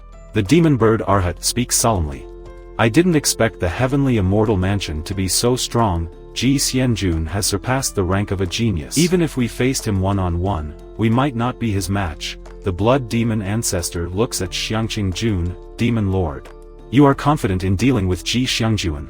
Xiangqing Jun responds emotionlessly. I have confidence, but they asked me to remain neutral.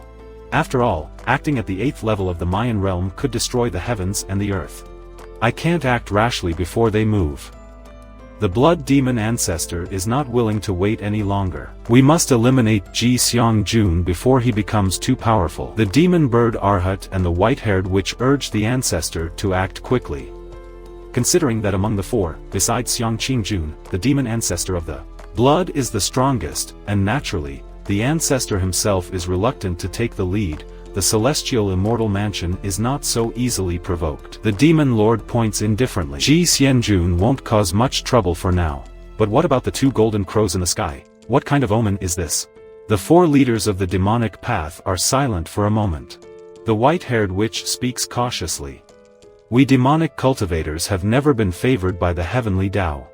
Do you think this could be the heavenly Tao preparing to intervene? The blood demon ancestor instructs the demon lord to quickly investigate the underworld. If the heavenly Tao really plans to intervene, we must retreat as soon as possible. The demon lord agrees and opens a portal to the underworld. In an instant, demonic energy tore a spatial rift. And the demon lord says, "This journey could take decades. You can keep the situation here." The 3 assure her not to worry. The demon lord says hopefully, then head to the underworld without looking back. After the demon lord leaves, the blood demon ancestor remembers the grand ceremony and instructs the white-haired witch to make detailed preparations. The future of the demonic path depends on this ceremony. 11 years passed in the blink of an eye. And one day Hanju receives a system notice. It has been detected that you have reached 600 years of age. As you progress in life, you have the following choices. 1. Immediately come out of seclusion to slay demons and monsters, gaining renown and receiving a spiritual treasure, or 2. Continue cultivating away from the mundane world, aiming for the Mahayana realm and receiving a spiritual treasure and a bottle of random elixir. Without hesitation, Hanju chooses the second option. Congratulations, you have obtained the spiritual bracelets, Titan Tai. Congratulations, you have obtained a bottle of Mahayana soul thought pill, the spiritual bracelets. Titan, a spiritual treasure. There it is, 5th grade. Absorbing spiritual energy from heaven and earth, increasing physical strength in battle, the Mahayana soul thought pill. An elixir for Mahayana realm cultivators to strengthen the soul, another Tai spiritual treasure is not bad at all. Hanju's mood immediately improves. The Mahayana soul thought pill is not something he can use at the moment. Since he has already reached the peak of the 9th level of the cross-tribulation realm, he checks his relationships and emails. Having not browsed his social circle in over a decade, Su Chi has been away. Crazy about cultivation and the chaotic heavenly dog, these 2 guys are having a hard time. The demonic path is very resilient, even though the number of demonic cultivators is less than a third of the righteous path. This war between righteousness and evil has lasted for decades. And may even continue for 100 years. Where do these endless demonic cultivators come from? Fortunately, I did not participate. Better to cultivate well than to fight. Hanju turns his attention to the sky above the aseptic immortal mountain. The 2 golden crows are still there, truly persistent. Hanju begins to check the cultivation levels of the others. Yang Changdong and Sun Chang'an have reached the 9th level of the nascent soul realm. Sword of Enlightenment has reached the 7th level of the nascent soul realm. And the little chick, eating and sleeping daily, has also reached the 7th level of the void fusion realm. Hanju proudly says, "It's better to cultivate well like my Hanju sect disciples than to waste time fighting." Fang Liang has now astonishingly reached the 9th level of the nascent soul realm. Truly worthy of being a son of the heavens and earth. In such a short amount of time, he has almost caught up to Su Chi. Given a bit more time, the strongest in our sect will undoubtedly be Fang Liang. Somewhere in a cave, Fang Liang has already begun his cross-tribulation. Wouldn't the heavens naturally make it difficult for a son of the heavens and earth? This thunder tribulation feels as refreshing as a spring breeze. As the last bolts of thunder strike in a perfunctory manner, golden lotuses of fortune begin to rain down from the sky. Hanju watched as Fang Liang's icon advanced from nascent soul to spiritual transformation, and couldn't help but exclaim in surprise. "What? I was just talking about you, and you're already advancing?" Hanjo noticed the golden lotuses of fortune, which had now filled the immortal mountain with acetic acid, and probably the entire cultivation world, the grandeur of a child of heaven and earth, truly benefiting everyone under the heavens, sharing the benefits of Fang Liang's advancement with the world. These golden lotuses were filled with fortune, greatly benefiting cultivation, especially at critical moments of advancement. Sun Chenzhen and Yang Qiandong also took advantage of the fortune of the golden lotuses to advance to the realm of spiritual transformation. However, advancing meant that they must face the crossing of tribulation, and the combined force of their tribulations might be too much for an ascetic immortal mountain to bear. Hanju considers separating them and sending them to the Thousand Demon realm to undergo their tribulations separately, since the combined force of their thunder tribulations might be unbearable. Therefore, Hanju fails to notice that he has also been touched by the golden lotuses of fortune. A golden lotus lands silently on his shoulder, causing his already overflowing spiritual power to erupt completely. He feels his spiritual power surging tumultuously within him. Had planned to consolidate his cultivation a bit further, now he has no choice but to advance. With the other two already ready to advance, adding himself to the mix. Not only was an ascetic immortal mountain at risk of being flattened, but the entire pure jade sector might also be obliterated. Just when Hanju was about to undergo his tribulation, he was suddenly transported into a void, confused. He spoke to himself, only to be informed by the system that this place is the heavenly tribulation space, specially designed for those who are advancing to the Mahayana realm. Hanji cursed in surprise, not expecting such a privilege for the Mahayana realm. This was for the best, as the mortal world would not be devastated by his advancement. He only hoped that Sun Qian and Yen Tiandong would be aware of the rules and rushed to the Thousand Demon realm for their tribulation crossing. Just as Hanju was preparing for his tribulation crossing, the system notified him that if others within his tribulation crossing range also met the conditions for tribulation crossing, they would also be brought into this space. A collective tribulation crossing. Immediately afterwards, Hanju saw his two foolish disciples. Hanju was dumbfounded, and so were they. If the power of three people undergoing tribulation crossing were stacked together, it was likely that none would be able to survive at this moment. As they looked towards the horizon, terrifying clouds of calamity were approaching. There was no longer any way to escape, but suddenly a powerful bolt of heavenly lightning struck the clouds, instantly dispelling them. Yen Tiandong and Sun Qian thought they had escaped, but Hanju knew it was no good. The clouds that had been dispersed were his clouds of calamity, and it was his Mahayana heavenly lightning that had scattered them. In an instant, a kilometer-wide bolt of thunder descended, followed by countless others. In this seemingly endless space of tribulation crossing, the three of them found no place to hide. Hanju, protected by his Tai-E spiritual treasure, might be able to resist. But his two disciples certainly couldn't withstand such intensity, and Antian Dong mentioned that he had read about the thunder tribulation in a book. And the author must have survived to have written about it. The method was to quickly crouch down. Hang cursed him for the third time. Is this a worthy way to die? Countless thick bolts of heavenly lightning continued to descend, seeming to have eyes as none struck the three of them. Like this, they endured 3 months of thunder tribulation. What are you guys doing? The sword of enlightenment suddenly appeared behind Hanju and asked. Don't bother me, can't you see that we're undergoing the tribulation crossing? The three of them suddenly realized, how could she be here as well? Looking up, not only had they returned to aesthetic immortal mountain, but their cultivation levels had also increased. Hanju looked at the three suns in the sky, confirming that they were back in the present world. Why did the heavenly tribulation pass so easily? The sword of enlightenment pointed to a purple stone that she had placed behind Hanju. After you gave this to me, my cultivation increased a bit faster, but it wasn't of much help, so I thought I'd return it to Master. After placing the stone on the ground, she went fishing. Looking at the enlightenment stone, Ranju suddenly realized its purpose. Could it be that the function of this stone is not for enlightenment, but to avoid tribulation? This stone could help immortals remain in the moral world without being restricted by the rules of the celestial Tao. Now it can also avoid heavenly tribulation, essentially hiding its user from the celestial being. The Mahayana realm is the highest level of cultivation that can be sustained by the moral world. Upon reaching the peak of the 9th level, one is forcibly expelled and ascends.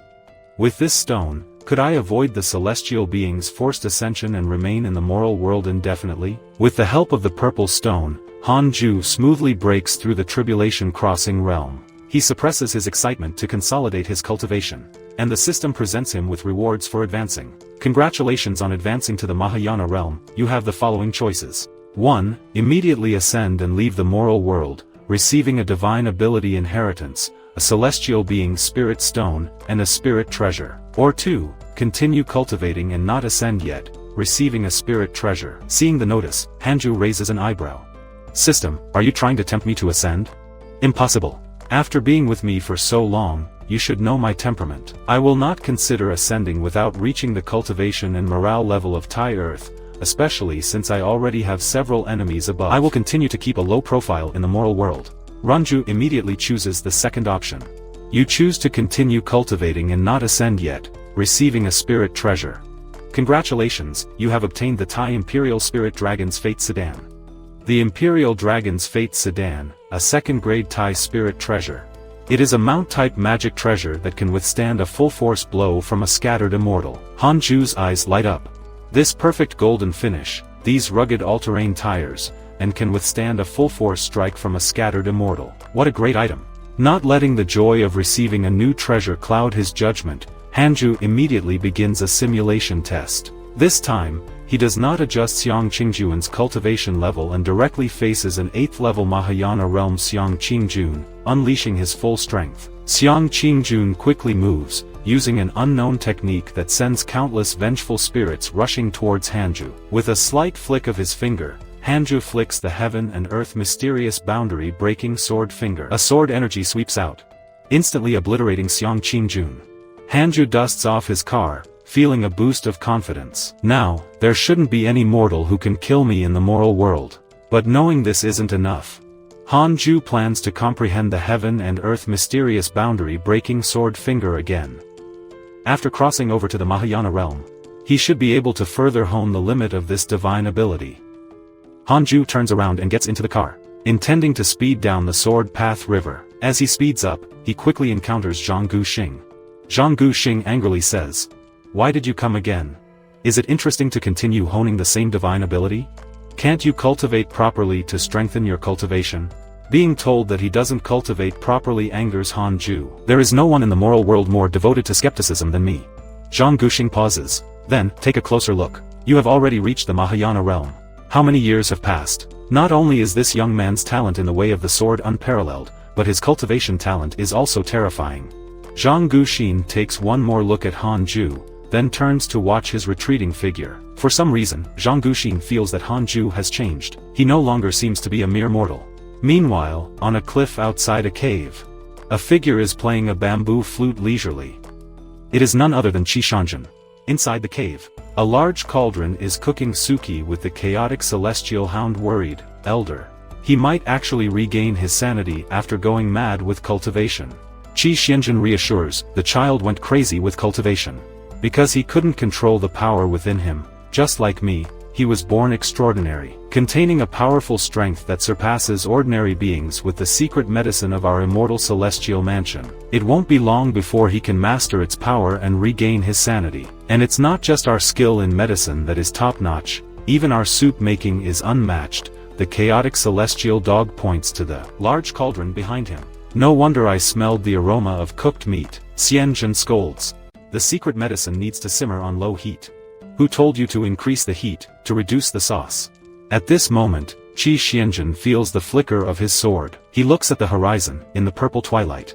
The signature of the ancient path of the sword within the great territory of the swallow. Could it be that this person's sword path has made another evolution?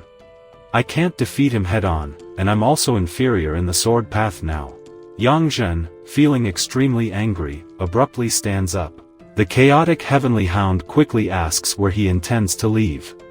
To which Qi Xianjian coldly replies, "I'll kill a demonic sect to vent my anger." After Kishan Zhen leaves, the chaotic heavenly hound looks back at Suki, thinking, should we leave without him, hesitating.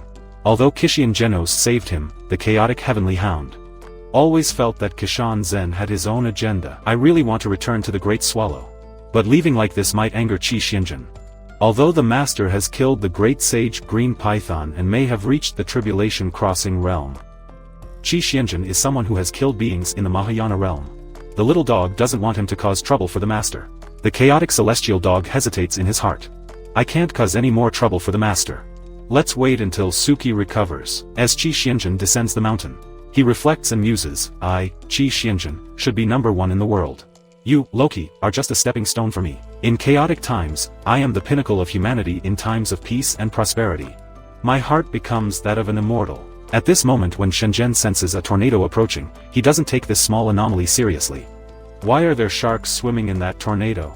Elsewhere, countless cultivators are detained in a large hall. Everyone in a state of despair. This hall is vast, housing tens of thousands of cultivators. An old acquaintance, Wang Jihao, is meditating in a corner, his hair disheveled and looking extremely haggard. At this moment, an imposing figure appears. I give you 3 days, at which time the grand ceremony to welcome the demon will begin. Those who still refuse to submit will become sacrifices. The speaker is the greedy demon Arhat. Despite being haggard, this Huang Jihao's heart is firm, and he responds coldly. I, a cultivator of the righteous path, will never lower myself to associate with the likes of you. The other cultivators also express their support, implying that when the righteous path alliance arrives, your arrogance will be challenged. The greedy demon Arhat Hai, you are referring to them. With a wave of his hand, a black mist instantly fills the hall. Once the mist dissipates, Wang Jihao and the others are shocked by what they see. The first thing they notice is Elder Guan.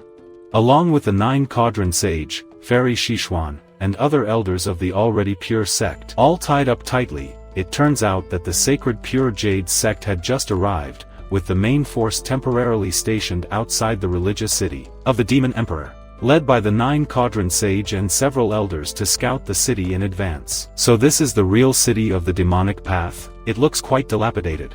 It is said that demonic cultivators often go mad. So the Demon Emperor doesn't even bother rebuilding the city. However, surprisingly, no demonic cultivators are seen within the vast royal city, leaving everyone. Everyone feels quite uneasy. The sage of the 9 quadrants speculates that perhaps the demonic cultivators are being restrained by the allied forces. But Fairy Shishuan wonders, how is it possible that we haven't seen any members of the righteous path sects who entered the city before us? How could tens of thousands of righteous path elites simply disappear? Xing Hongxian also feels that something is wrong. Even if we get separated, we should have signaled first. Lubami, walking beside the sage of the 9 cauldrons, speaks in a low voice. Sect leader, you noticed another strange thing. What is it? Question 9 Boilers. It seems that we can't finish off the demonic cultivators no matter how many we kill. Logically, your numbers should not exceed those of the correct path. But after decades of war, demonic cultivators are everywhere. Furthermore, the number of righteous path cultivators seems to be decreasing. The expression of the sage of the 9 boilers changes. Do you mean there are continuous betrayals? With one side decreasing and the other increasing, I suspect there is a force on the demonic path converting cultivators from the righteous path.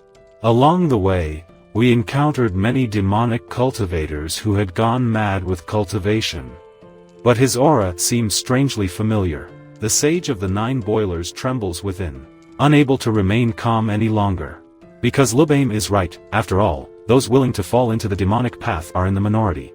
But, as this centuries-old battle between good and evil continues, the number of demonic cultivators seems to increase, indicating a worrying fact. These demonic cultivators were once his own people. Understanding something, the 9 cauldron sage immediately turns around and orders, everyone follow me and retreat. At this moment, a loud bang comes from the sky, and a figure falls from the dark clouds rolling straight towards where everyone is. An impact like a meteor and a towering figure steps on the 9 cauldron sage.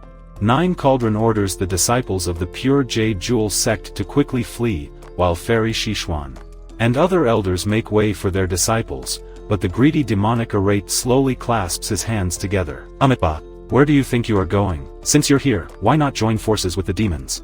With that, a huge hand reaches out towards everyone, and no one has the strength to escape. Now, the elites of the righteous path are all trapped in this large room, and although there are many disciples from various righteous path sects outside, none have the power to rival the Mahayana realm. At this moment, with the flick of the greedy demon Arhat's finger, a righteous path disciple is lifted into the air and instantly twisted into a pretzel. The demon Arhat glares coldly at everyone. This is the fate of those who refuse to submit.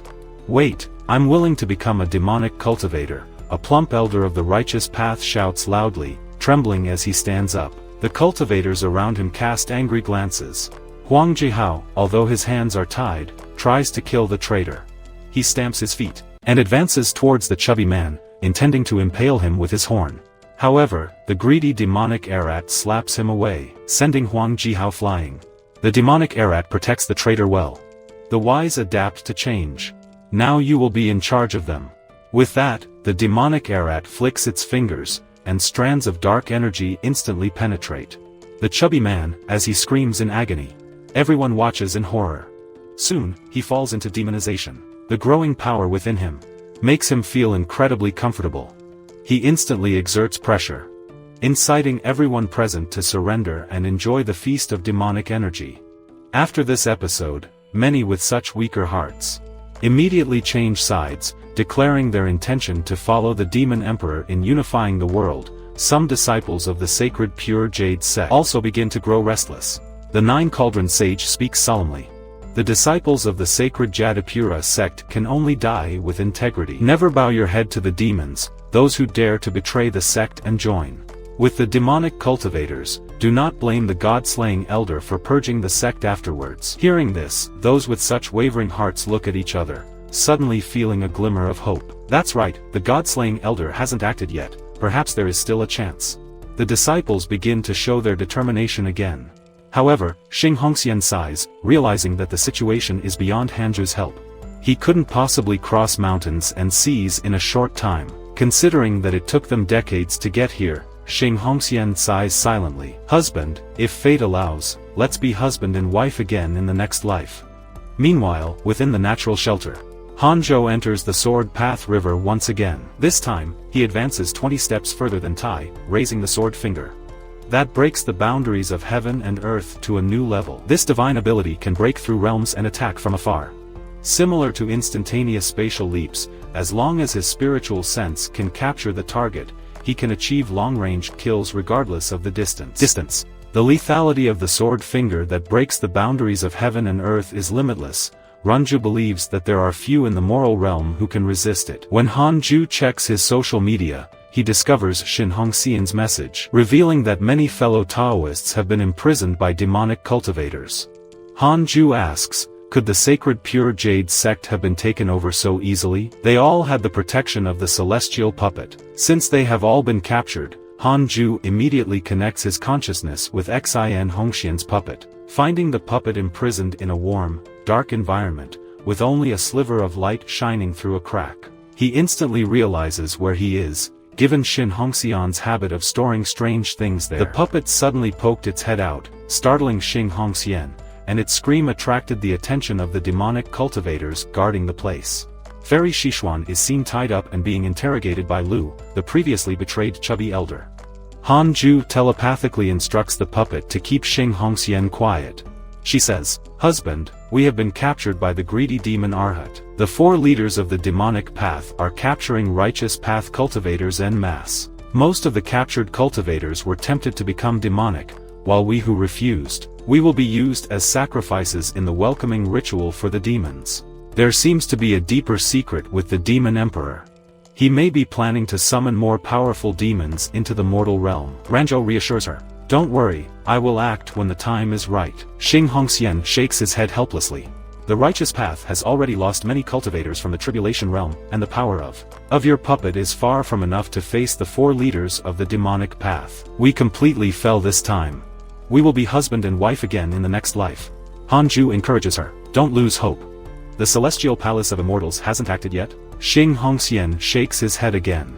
Perhaps even the celestial palace of the immortals is facing difficulties. Anju ponders, seeing that the demonic path has gained the upper hand. He comforts Xing Hongxian a few more times, telling him to keep the puppet close by for constant contact. In the welcoming ritual for the demons, it is not to summon ancient demon tribes. Now I have no choice but to intervene.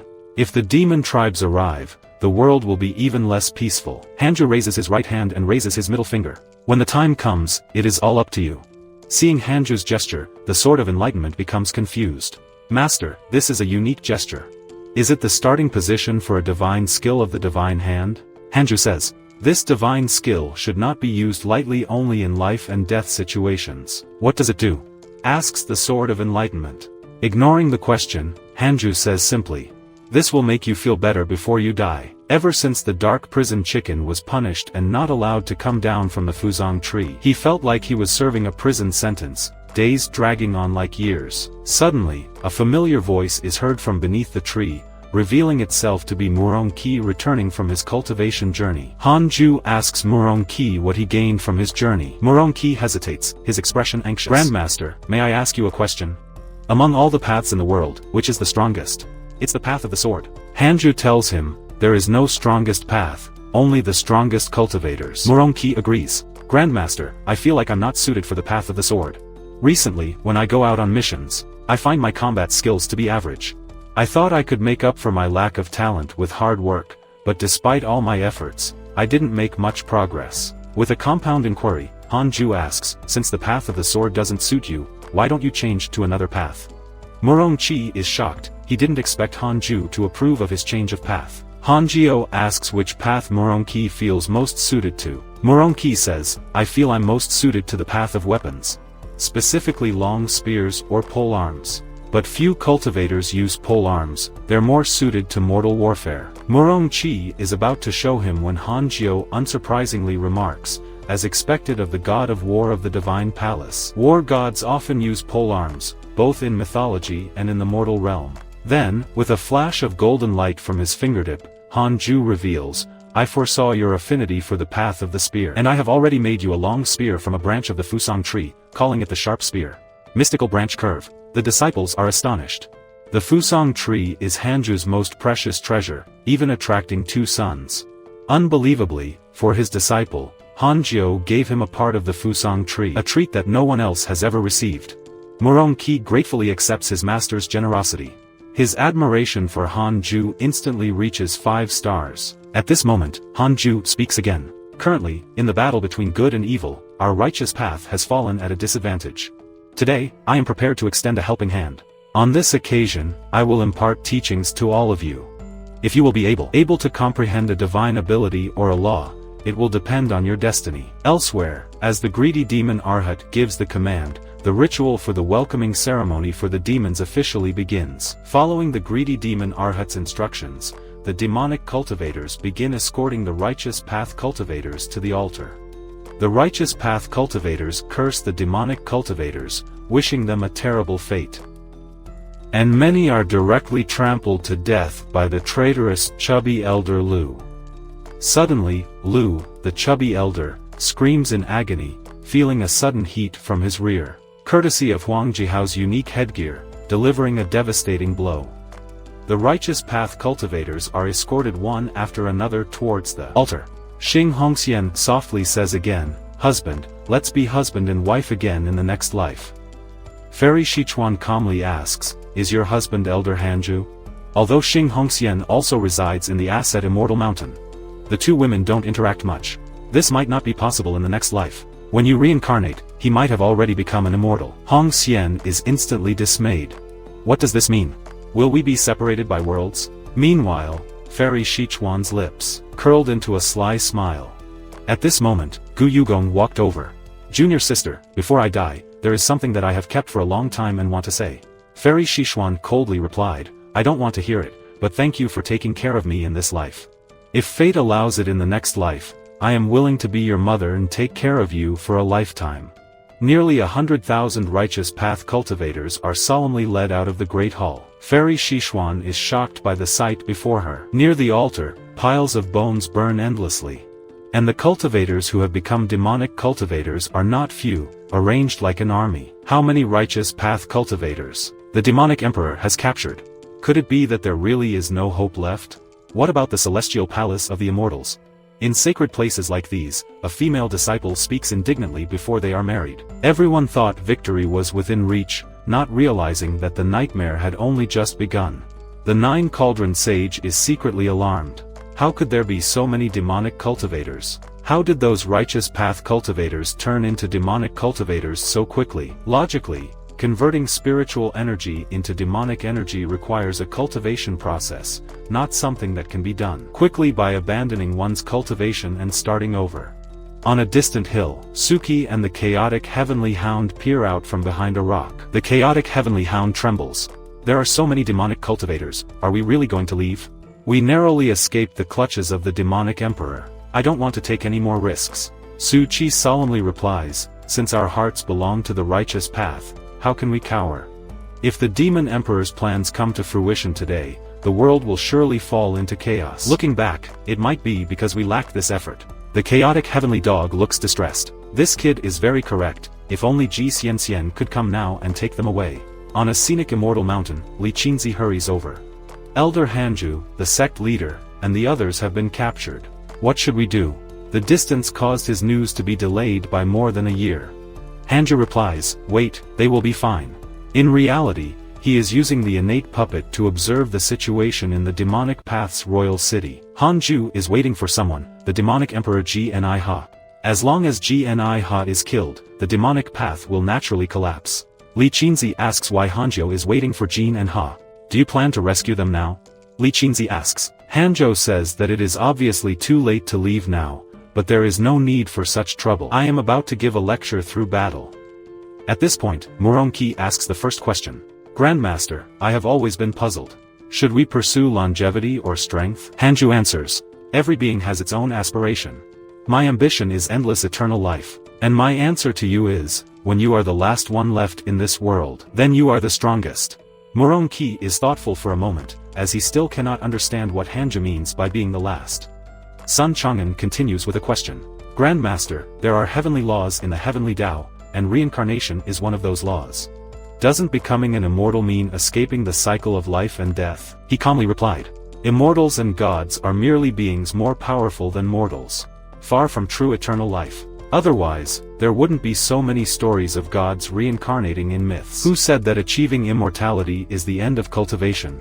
Sun Chang'an became even more confused. And what exactly is the endless eternal life that you seek? Hanju continued, because the end of such is far away, we should cherish the present. Spending a little time on cultivation today may seem insignificant, but think about how much time you would waste in 1,000 years, 10,000 years, or 1,000,000 years. Sun Qingzhen had an insight and immediately bowed in gratitude to Hanju.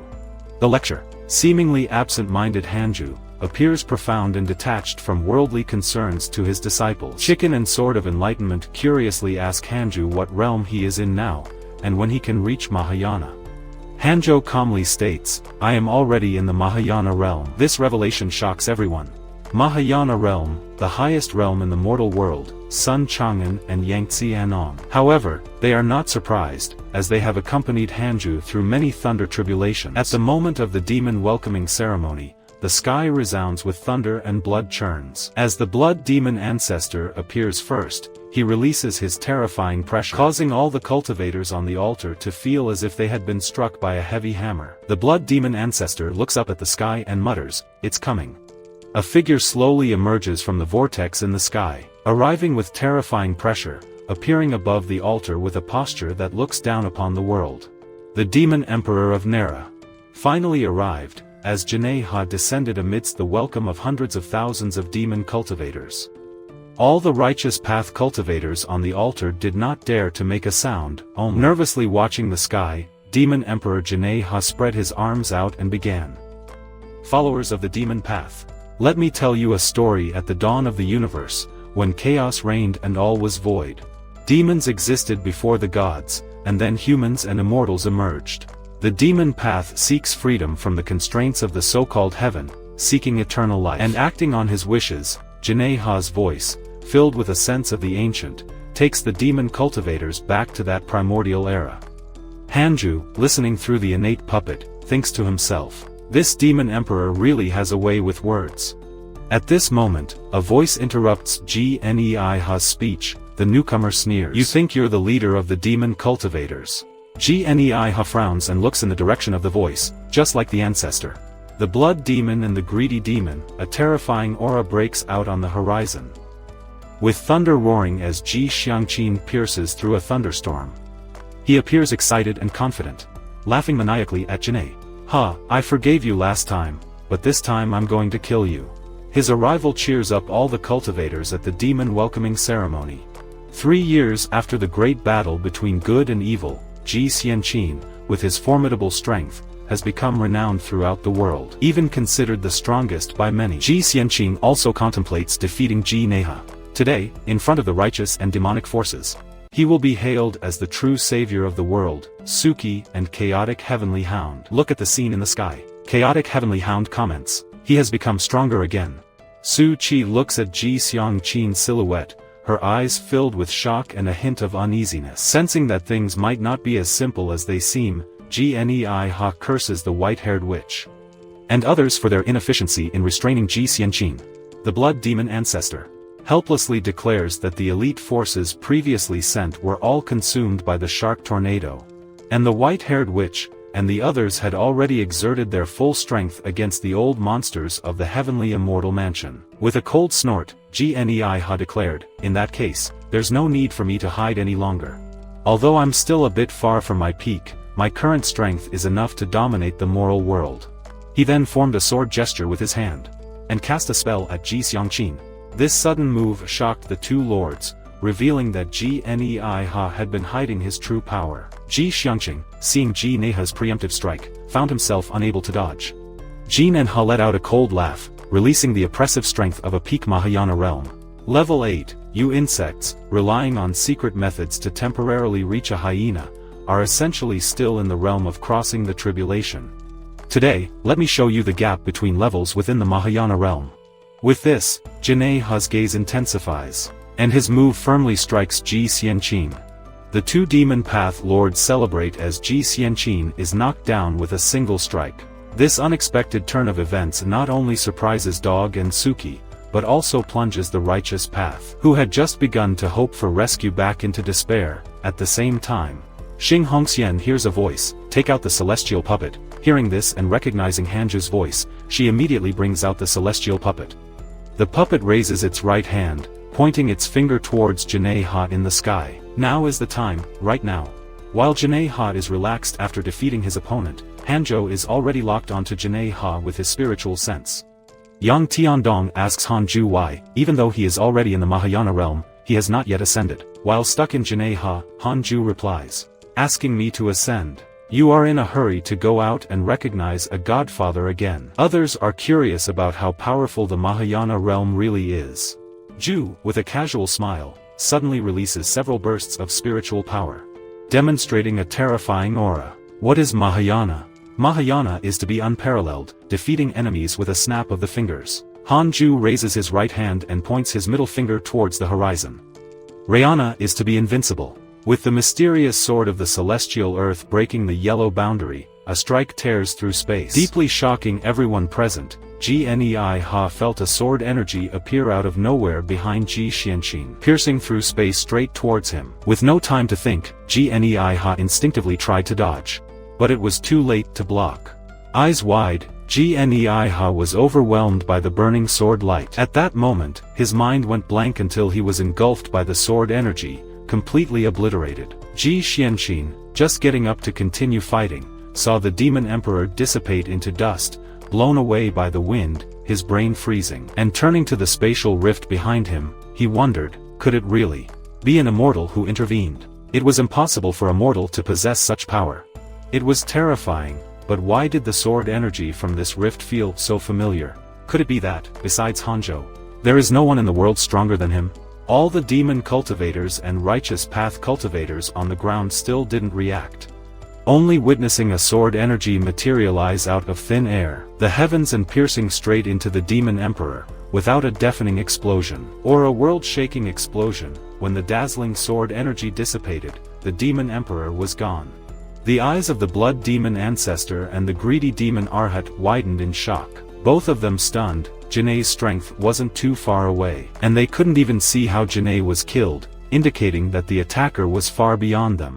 They no longer dared to stay and immediately fled. Before fleeing, they shouted threats, claiming that by inviting an immortal to intervene, the demon palace in the upper realms would never forgive the heavenly mansion. In the heavenly mansion of the immortals, there really is no true immortal god. Ji Xianqin can't think of anyone other than Hanju of the pure jade sacred sect, who could kill a Mahayana realm being with a single sword strike, unless there really is an immortal who has descended to the mortal realm. Ji Xianqin looks at the ground, where everyone present is still stunned into silence. It takes a while before people realize that the demon emperor is dead. The demon cultivators are thrown into chaos, with their leader dead, and the two lords have fled, leaving them leaderless. Meanwhile, the cultivators of the righteous path After their rescue, celebrate so loudly that their joy echoes through the heavens, as the light of the righteous path finally shines upon the earth again. Fairy Sichuan had not anticipated that Han Ju could be so powerful. Everyone notices the celestial puppet's gesture, still pointing in the direction where the demon emperor disappeared. Who else could possess such strength? The righteous path cultivators, now freed from their restraints, immediately begin to counterattack, turning the venue of the so-called demon welcoming ceremony into a hell for the demon cultivators, Suki and the chaotic celestial hound. Suki exclaims excitedly, "It must be Master." The chaotic celestial hound is stunned, blankly asking, "Master killed the demon emperor? It must be him, always protecting me from the shadows. Or I would have left long ago." Hearing this, the chaotic celestial hound feels disheartened. Why doesn't Master protect me? It suggests that they make a quick escape, not wanting to become Ji Xianxin's mount at this time. Ji Xianxin is wreaking havoc everywhere, venting his frustrations on the demon cultivators. After being overshadowed, at Mount Aseptic Immoral, Hanju retracts his power. The Fusan tree sways in the wind, a sword of enlightenment. Looks admiringly at Hanju's silhouette. Sun Chang'en, Yang Tiandong and others are filled with admiration. Moronki clenches his fists excitedly, lies and asks, "Master, what divine skill is this?" Hanju looks at him and says, "Mysterious sword of the heavenly earth breaking the yellow boundary. Do you want to learn? Can I teach you? Didn't you like sword techniques?" Yang Tiandong quickly intervenes. "Yes, you don't like sword techniques, Master. It's better to teach me. I love it." "Who said that? I might try adapting it into a spear technique. It would certainly be super majestic." To celebrate this victory for the righteous path, Randall brings the Book of Misfortune. Nai's name is crossed out by him. Now, only Red Phoenix and Taoist of Extinction remain. This time, he decides to curse each of them for half a month, doubling their joy. Soon, news of the demon emperor's instant defeat spreads throughout the world. And legends of an immortal saving the mortal realm circulate. Various versions of the story become popular topics in taverns, with speculation about the immortal's identity and which sect they belong to becoming the biggest topic across the earth. Mr. S. Ears. Demon almost developed calluses from listening so much, yet she found no clues. When he received a transmission from the blood demon ancestor, he arrived. Return immediately. Shortly after, the demon lord arrives in a dimly lit space, passing through a fog to see the ancient blood demon. And the greedy demon era, kneeling before a shadowy figure, the demon lord respectfully greets with honor. And the shadow reveals a terrifying form, asking coldly, "That Inaya is dead, and you don't know who killed him." The demon lord takes a deep breath and kneels. According to the blood demon ancestor and the greedy demon Ara, the attacker did not show himself. I suspect it was an immortal. It's not the first time an immortal has descended into the mortal realm without warning. Subsequently, the scene falls silent. The icy voice is no longer heard. The blood demon ancestor and the greedy demon are so scared that they stop breathing. After a while, the demon lord continues to ask, "We must continue the plan for the demon race to enter the moral realm." Kinahiri had already begun the sacrificial ceremony, bringing the fortune of the demon race closer to the moral realm. This matter probably alarmed the immortal realms. "If we go on, I fear, before she can finish." The shadow grunts coldly. "Continue. Let the demon master deal with what comes next. The real demon is already in the mortal realm, and I instructed the demon master to look for this true demon. As for you, light up as soon as possible." The demon lord responds with an understanding, but with a reluctant look, her heart filled with unresolved feelings. At this moment, all she can think about is him. "Man, we are destined to be separated by the realms of the immortals and the mortals. Don't forget to leave your like and subscribe to the channel if you haven't already." In the blink of an eye, it has been 10 years since the defeat of the demon emperor Janair. Hanju reached the second level of the Mahayana realm and brought the 6 paths of reincarnation technique to the 9th level of great completion. This time, he did not acquire a new divine ability, but his cultivation speed had made a huge breakthrough. Now, he could absorb the essence of the sun and moon above and draw in the spiritual energy of the underworld below. Previously, when Hanju reached the 8th level of the 6 paths of reincarnation technique, he learned the divine reincarnation gate skill. With this gate, one could enter the underworld and absorb souls into the 6 paths of reincarnation. Before, due to lack of sufficient cultivation, he did not dare to venture out, but now that technique of the 6 paths of reincarnation had reached the great completion, he decided to explore the underworld. Was enveloped by a dark mist, unable to see anything. Gradually, he he found himself in a peculiar sea of flowers, the legendary underworld Sea of Flowers.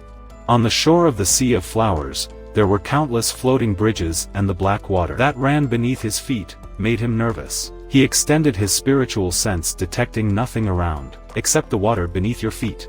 This water was strange, making its spiritual sense dissipate on touch. Could this be the legendary Stygian water, which dissolves the spiritual sense? Unable to perceive the spatial expanse with her spiritual sense and the complex and unpredictable floating bridges, Hanju was lost for a moment. Just then, several souls flew around her, and a light appeared at the end of one of the floating bridges. Hanju decided to follow these souls to see where they were going. After walking for a while, she spotted a bridge shrouded in thick fog. There was a stall on the bridge, where someone was handing out bowls of soup to the souls. The souls lined up neatly, took the bowls, drank it all at once, and then disappeared into the fog above the bridge. This startled Hanju, who immediately looked at the sign at the beginning of the bridge. Bridge of Despair, Soup of Oblivion. I don't want to be reincarnated yet. Better hurry on my way. Just as Hanju turned to leave, he was frozen in place by a terrifying pressure. Thinking of returning to before the life and death reincarnation, an ancient voice sounded behind Hanjo. Manhwa might be a great powerhouse of the underworld. He certainly shouldn't be underestimated. Facing the pressure, Hanju turned to look, only to see a terrifying figure approaching. Hanjo immediately initiated a self-explosion of the Mahayana realm to prevent the powers of the underworld from following the reincarnation gate into the human world. The shockwave from the explosion lit up the entire bridge of hopelessness, pushed away the underworld flowers, and collapsed the floating bridges. Unexpectedly, Manhwa pointed a finger, and the shockwave abruptly stopped. With another word break, the shockwave of the self-explosion suddenly dissipated. Manhwa, Rio. No wonder he chose to self-destruct so decisively, using the Great Return technique. What a pity, what a pity. This lost divine technique, which had disappeared for 1,000,000 years, was the only existence in the puppet system that could contend with Great Lu at the time. What is this young man's origin? With a bang, Hanju opened his eyes within the innate cave and immediately closed the reincarnation gate. His body was covered in cold sweat. The pressure he had just felt was too strong. It was worth mentioning that the celestial puppet was at the Mahayana realm cultivation level, but it was completely suppressed by the pressure. This underworld cannot be entered lightly, Hanju thought in fear. If the opponent managed to locate my true self through the celestial puppet, wouldn't they be able to kill me across realms? Despite the cave being encased in ice, Hanju felt an abnormal heat rising. The sword of enlightenment entered frantically. Master, Master, it's terrible. The two suns are about to fall. Franzel surrendered. Could it be that the two golden owls are determined to descend to the mortal realm? At this moment, some places in the mortal world had become scorched earth, with cultivators from all sects joining in the firefighting efforts. Even the spirit herbs on the Asita Immortal Mountain couldn't withstand the high temperatures and began to wither. Sun Qiangang, Yang Qiandong, and the others planned to offer the fat chicken as a sacrifice to the heavens. Since this calamity was actually caused by him, Hanju was fully aware that if the two golden owls entered the mortal realm, it would instantly turn into hell. Troubles seemed to follow one after another, making it difficult for him to cultivate in peace. With the sky barrier as an obstruction, they could not enter the mortal realm. However, as the golden owls persisted in their attacks, cracks began to appear in the sky barrier. It was unclear whether these cracks were caused by the golden owls' impacts or if they were already present. Soon after, with a loud boom in the sky, the two golden owls actually broke through the sky barrier and entered the mortal realm. The chicken was terrified, trembling with fat. The golden owls fed on phoenixes, and the pressure from their bloodline caused the chicken's mental defenses to completely crumble. The mortal realm was plunged into chaos, with many planning to hide for cover. At this moment, Hanju hesitated, debating whether to attack the two golden owls and simply eliminate them. Just then, the system displayed a notification. An individual of innate destiny detected. Would you like to see its origin? Hanju immediately chose to see. Divine Golden Owl, 7th level of the Mahayana realm, in juvenile state. Abandoned by the Divine Golden Owl race due to their weak talent. These little golden owls came to the mortal realm, attracted by the aura of the Fusang tree, seeking to become stronger. Due to the demon race's interference with the destinies of the heavenly Tao, the two little golden owls found an opportunity and tried to force their way into the mortal realm. Upon learning that the golden owls had been abandoned by their own divine race, Hanju realized that killing them would not directly offend the golden owl race. However, he considered that it might still cause trouble, as the divine races took the issue of Fae seriously. Hanju then decided to directly confront the two chicks. Since they're here, perhaps I should try this move, he thought. With that in mind, Hanju released the 9 demon dragon seal, striking both chicks with a single palm. The two young golden owls let out screams of agony. The chicken, ready to accept its fate, suddenly felt a sudden drop in temperature. Looking up, he saw the true fire of the suns rapidly dissipating, and the sky barrier returning to its original state as if it had never been breached.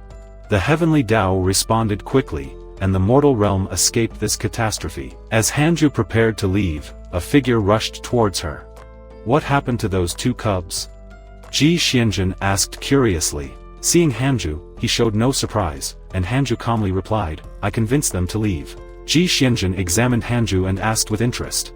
So, it was you who took action just now? Hanju nodded. So, you were also the one who eliminated the demon emperor. I could clearly feel the sword energy just now. Although Ji Xiangjin felt uncomfortable with someone being more powerful than him. If it was Hanju, he could accept it. He didn't want anyone other than Hanju to be stronger than him.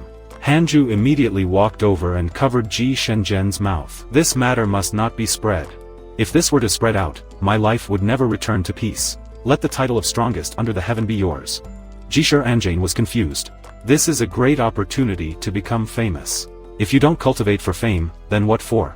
Hanju simply replied, I seek immortality. Hearing this, Ji Xian, Hansen fell silent. Watching Hanju turn around and leave, he didn't stop him, but his gaze towards Hanju's back was complex. Such a high level of thinking is as high as 3 or 4 floors, Hanju mused. When he returned to the base of the Fusang tree, Murong-ki was the first to ask, Ancestor, how did it go? Did you eliminate the golden owls? The presence of just one sun in the sky was already enough to explain the result. The others looked at Hanju in awe.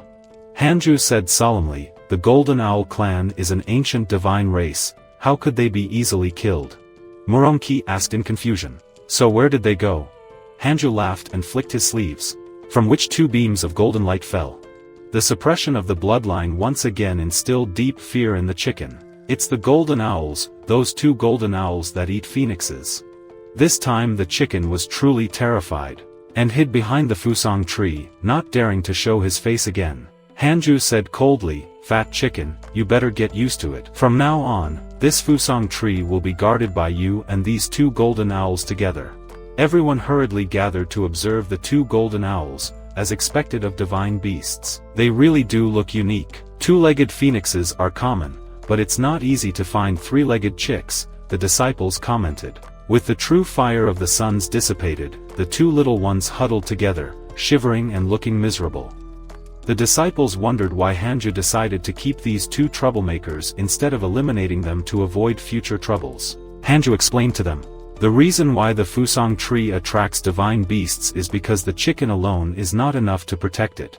Now, with the 2 golden owls here, the Fusang tree will finally be safe. In the future, if any of you want to use them as mounts or something, you will definitely be the brightest star on the street. After saying that, Hanju began to bully the little golden owls with a serious expression. I'm giving you a chance. If you recognize me as your master, not only will I let you live, but you can also become stronger. Being young, the 2 little ones were easily bullied by the group and quickly knelt down to submit. Sun Qian expressed her concern. If other sects find out about the golden owls being with us, could they come to the pure sacred jade sect seeking compensation? Hanju instructed everyone to keep the matter of the golden owls a secret, and then imprinted the 6 Paths Supreme seal onto the little golden owls. Your sins are grave, and you have become mortal enemies with the beings of the mortal world. From now on, without my permission, you are not allowed to leave the Arrow Immortal Mountain. I am marking you as one of us, and while you are here, you must respect your teachers and not harm your fellow disciples. Hearing Hanju's warning, the chicken felt its spine stiffen. Master, Fairy Shishuan said that these 2 are divine beasts. But they don't seem that strong. Hanju gave the chicken a cold look. Your cultivation is really average. Only in the Mahayana realm, the chicken was terrified. King in the Mahayana, Hanju ordered the 2 golden owls to guard the fusang tree with the chicken, telling them to ask the fat chicken if they had any questions. Don't judge by its appearance. It's actually a phoenix, the juicy kind that you golden owls love to eat. The chicken was terrified again, now having to live and eat with its natural enemy. Master, do you really not love little chicken anymore? Sun Qian then began to introduce the layout of the fusang tree to the little golden crows. Yangtze Enong said to little chicken, the golden crows are of the highest bloodline among our demon clan. You should get along well with that little female golden crow. If you can marry into the golden crow clan in the future, you will truly be transforming into a phoenix. The little golden crows instantly cast friendly glances at him. Feeling the suppression of his lineage's Galinho, without needing the deities to lift a finger, instinctively began to dig his own grave. Soon, there was a new tomb in the aesthetic Immortal Mountain. A year later, a visitor arrived at the aesthetic Immortal Mountain. It was Xiang Qingjun who was planning to ascend. With her extensive knowledge, Xiang Qingjun recognized the little golden crows at a glance. She exclaimed, living in the Fusang Divine Tree, are the divine golden crows. My little boyfriend's place is truly extraordinary. Hearing someone praising the little golden crows, Little Rooster angrily rushed out of her tomb. Who keeps talking about golden crows, golden crows? Wait until Mr. Chicken's bloodline awakens, and I will give you a surprise. Lin Jun smiled lightly. I didn't expect you, little phoenix, to have such a spirit. Little Chicken recognized Xian Jun at a glance, naturally knowing who the real mistress of this mountain was. Xiang Qingjun took out a demon pill. I'm about to ascend. This Mahayana realm demon's inner pill is for you. You also need to put in some effort. In order to reinforce Little Phoenix, Little Chicken instantly understood Hanju's feelings. What man could refuse a rich and generous, casually giving a Mahayana realm demon pill, both salty and sweet? What man wouldn't like that? At that moment, Hanju also walked out. What wine did you bring here, fat chicken? Aren't you going to thank me already? Hanju walked out with a smile, followed by a puzzled lighting sword. Little Rooster was about to thank Madame Xiang Qingjun, but with a sly and sweet thought, he said, "Thank you, master's wife."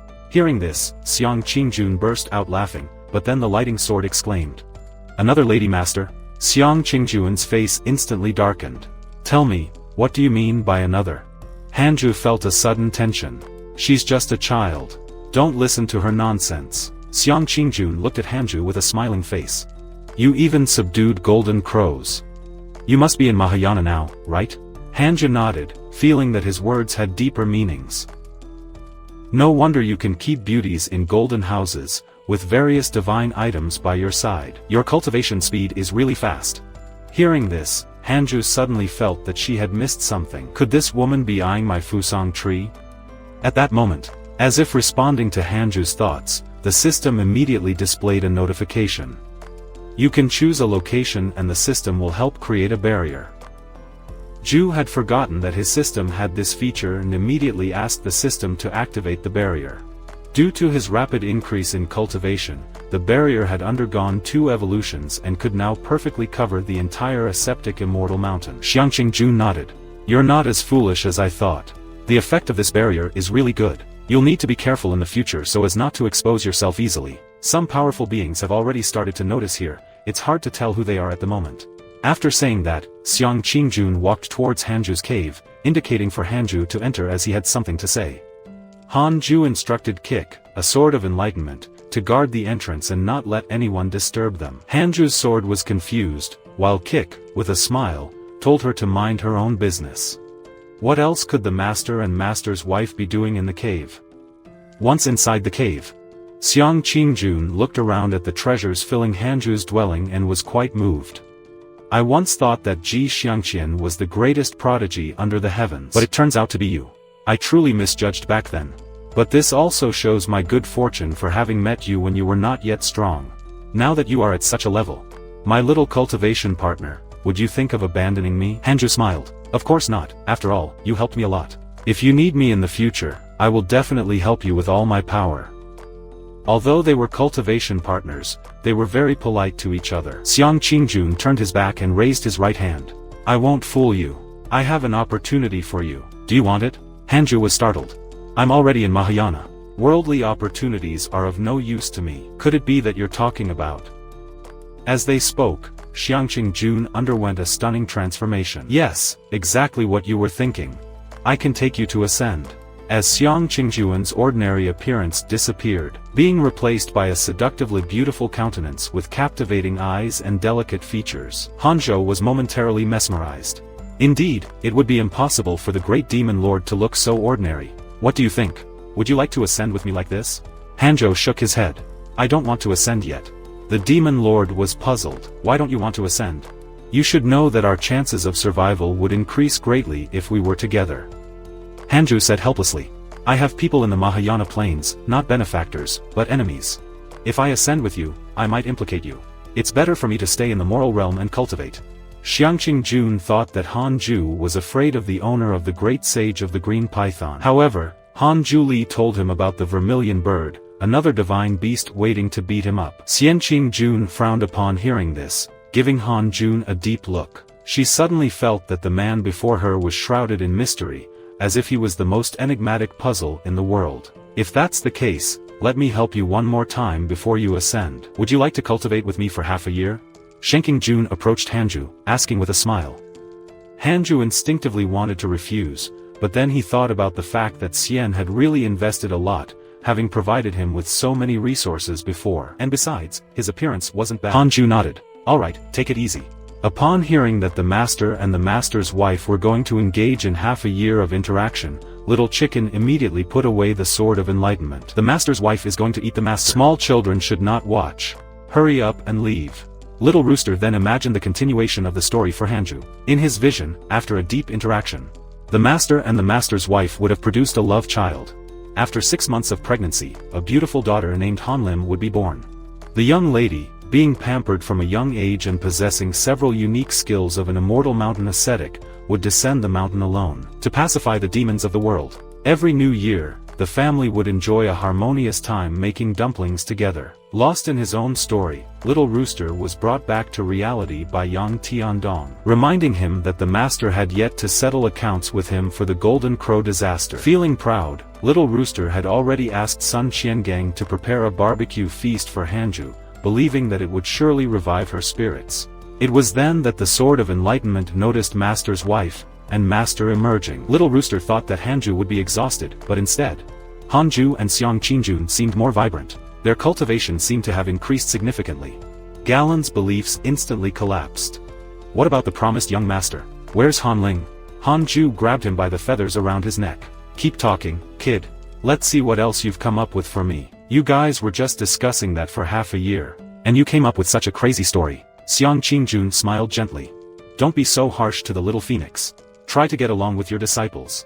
After saying this, Xiangqing Jun formed into a cloud of demonic energy and ignited, telling Hanzhou that they would meet again in the heavens. Hanzhou felt a pang of regret as she watched her leave. After being wary of this woman for hundreds of years, it must be the work of the heavens. My Taoist heart cannot be swayed by a woman. I wish you a journey as splendid as the tapestry of fate. Han Chang'an, who had been diligently grilling, handed a ram whip and a ram testicle combo to Hanzhou. Ancestor, you need to pull yourself together. Why so soon this time? Are you feeling overwhelmed? In the blink of an eye, another 7 years passed. And the Sage of the Nine Cauldrons finally led the sacred Jade Pure Demon Taming Squad back home. They were delayed for many years after accidentally entering an ancient secret realm on the way. Hanzhou checked his messages and frowned as he saw that Wang Liang was having more luck, continuing his streak of good fortune. If it continues like this, he might even become immortal. At this moment, a familiar voice appeared behind Hanzhou. Husband, I missed you so much. Han Jufren and the Lord said. Elder Han, were you the one who killed the demon emperor? The Nine Cauldron sage asked, barely containing his excitement. Hanzhou asked him not to spread the word, to avoid unnecessary trouble. The Jadapuro sacred sect was not invincible yet. Looked at him with admiration. As expected of my husband, you are now undoubtedly the best cultivator in the world, he said. Hanzhou quickly apologized. You flatter me too much. There are still many powerful beings hidden in this world. Shouldn't we underestimate people?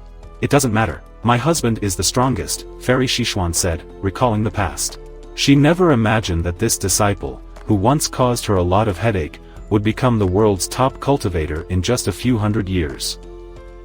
Fairy Shishuan said that recently a true demon appeared in the world, and his name should be very familiar to you. Hanzhou replied indifferently. Is that so, Mofuchu? Do you think we should issue a death order? If he really tarnishes the name of the pure jade sacred sect, people might start thinking that the sect is a demonic sect, Hanzhou said. Not yet, but there are rumors that he is a true demon, so let's leave it at that for now. Everyone was surprised to see the two little golden crows, not expecting that the sons capable of destroying the world were actually these two little ones. Who would have thought that the mystery of the disappearance of the golden crows would be thanks to you, the sage of the 9 cauldrons said. After some pleasantries, Hanzhou whispered to the little golden crows. How are you all settling in? If you need anything, just let me know. Hanzhou had just received a notification from the system. Ji Hongye of the Golden Crow divine race had developed a good impression of him. Hanzhou secretly felt relieved, glad that he had not killed the two little golden crows, or else he would be doomed. This was the first time the system had encountered a terrifying existence whose cultivation level it could not identify. If there is a way to help the little golden crows improve their cultivation, ascending to the higher realms in the future might mean having a powerful backer. Hanzhou didn't want 9 cauldrons to maintain the restrictions here and suggested something interesting. Now that the world is at peace, why shouldn't our disciples go out and gain experience? 9 cauldrons agreed, saying that he thought so too. He would begin to remove the sex restrictions so that the disciples could seek their fortune. While Hanzhou planned to continue his cultivation, he wanted Fairy Shixian to bring Shenggyur to cultivate with him for a while. The essence of my ascension to Mahayana is still present, which could help him progress. This invitation came as a surprise, but Fairy Shixian agreed. Xing Hongxian was surprised that she wasn't invited first and declined Hanzhou's invitation, feeling inadequate. Hearing Xing Hongxian's honest words, Hanzhou and Fairy Shichuan fell silent. Xing Hongxian decided to leave and try her luck so as not to fall behind in cultivation.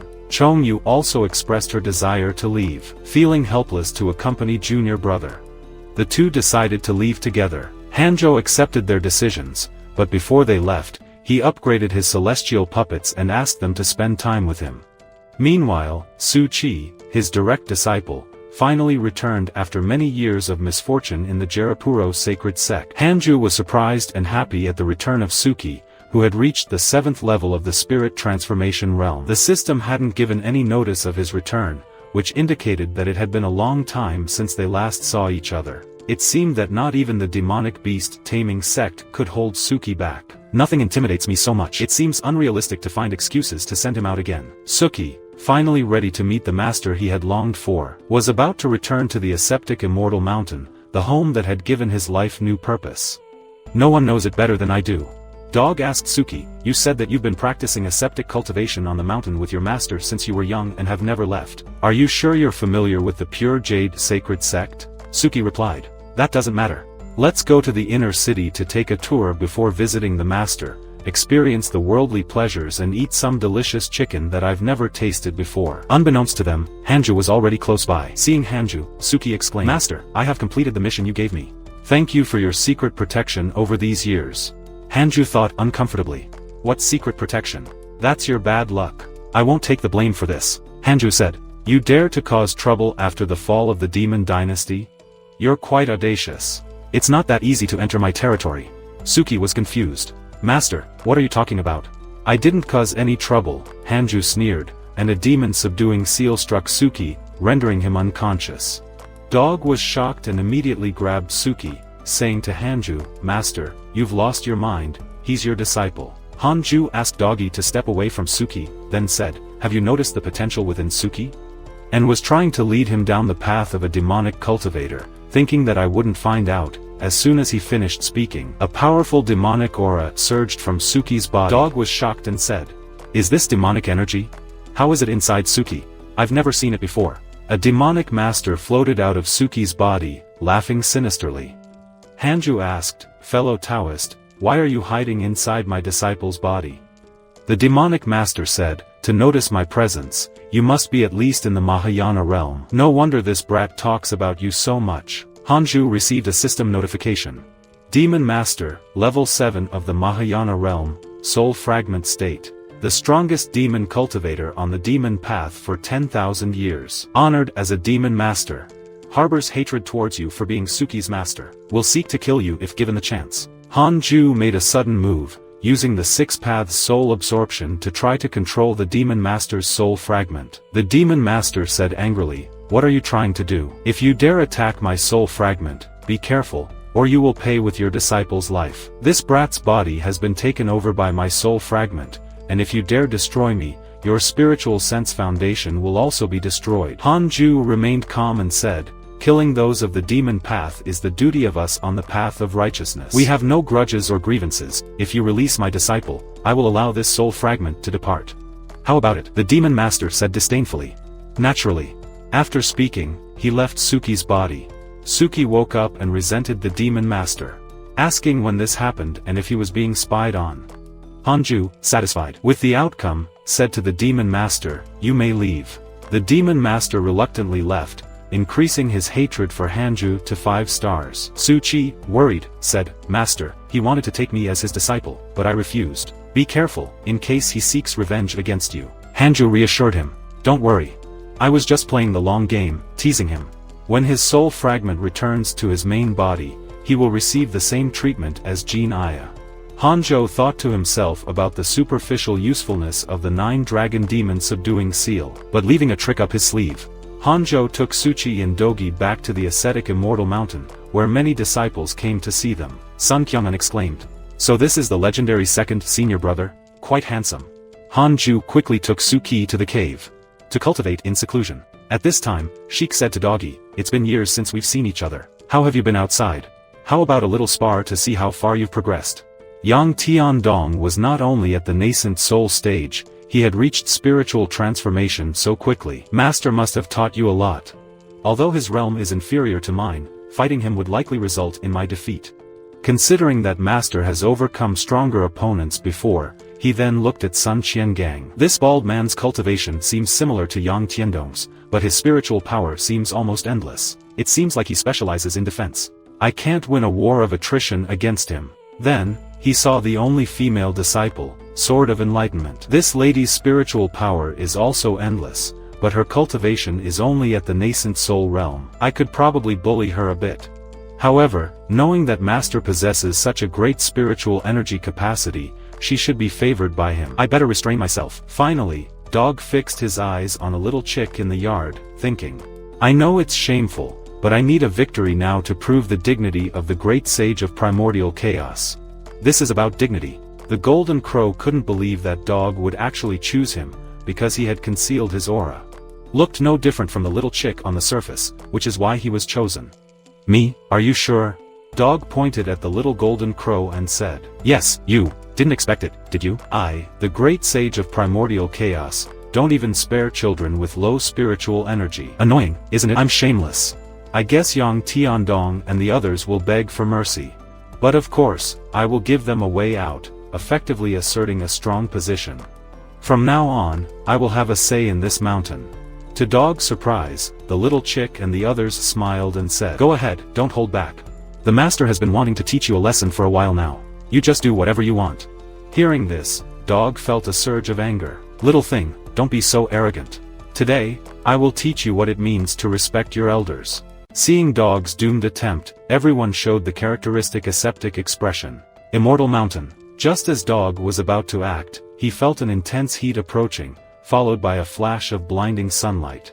Before Dog could react, he was struck by a scorching beam from the little golden crow. Hanju, observing through her spiritual sense of the cave, felt satisfied. This dog, being away from home for so long, really deserves a good lesson.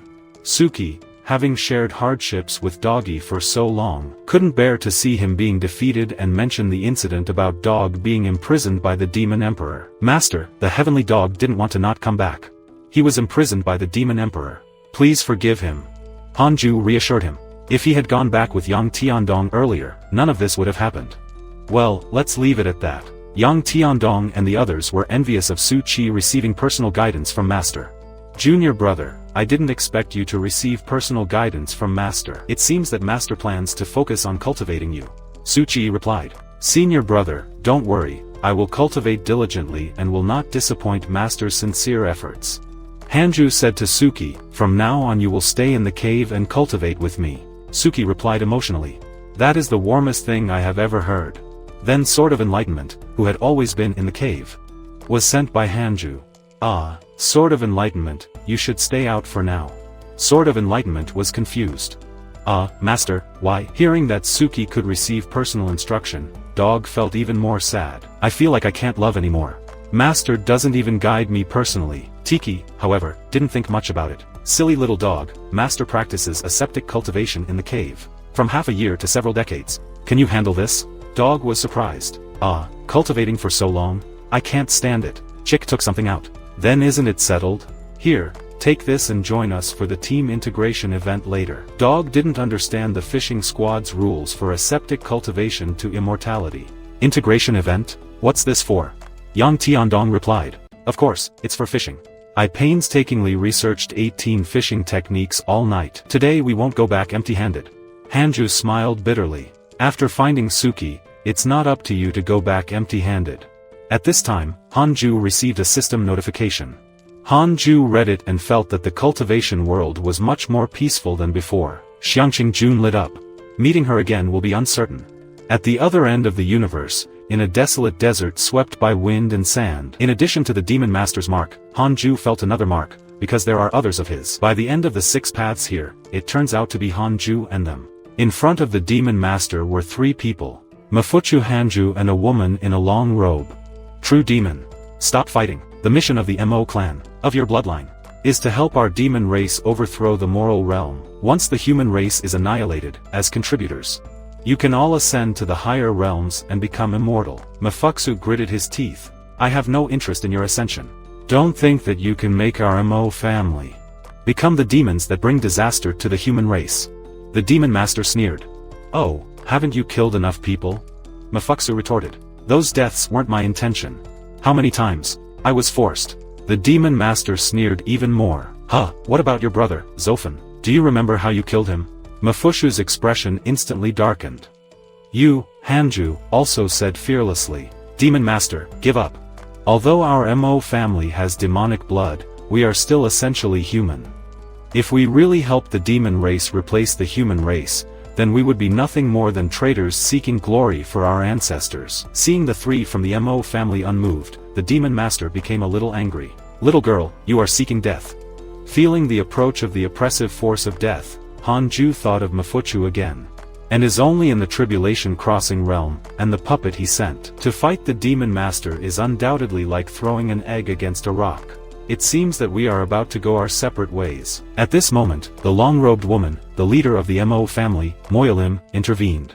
Lord Demon Master, not even the Demon Emperor has achieved such a feat, let alone. But only our Miao family alone, Moyalin continued. May I ask, did the demon race send any powerful reinforcements? The Demon Master replied arrogantly. Why would it need reinforcements? Moyalink asked. Are you saying that you are stronger than the late Demon Emperor? The Demon Master said with disdain. Demon Emperor. How can he compare to me?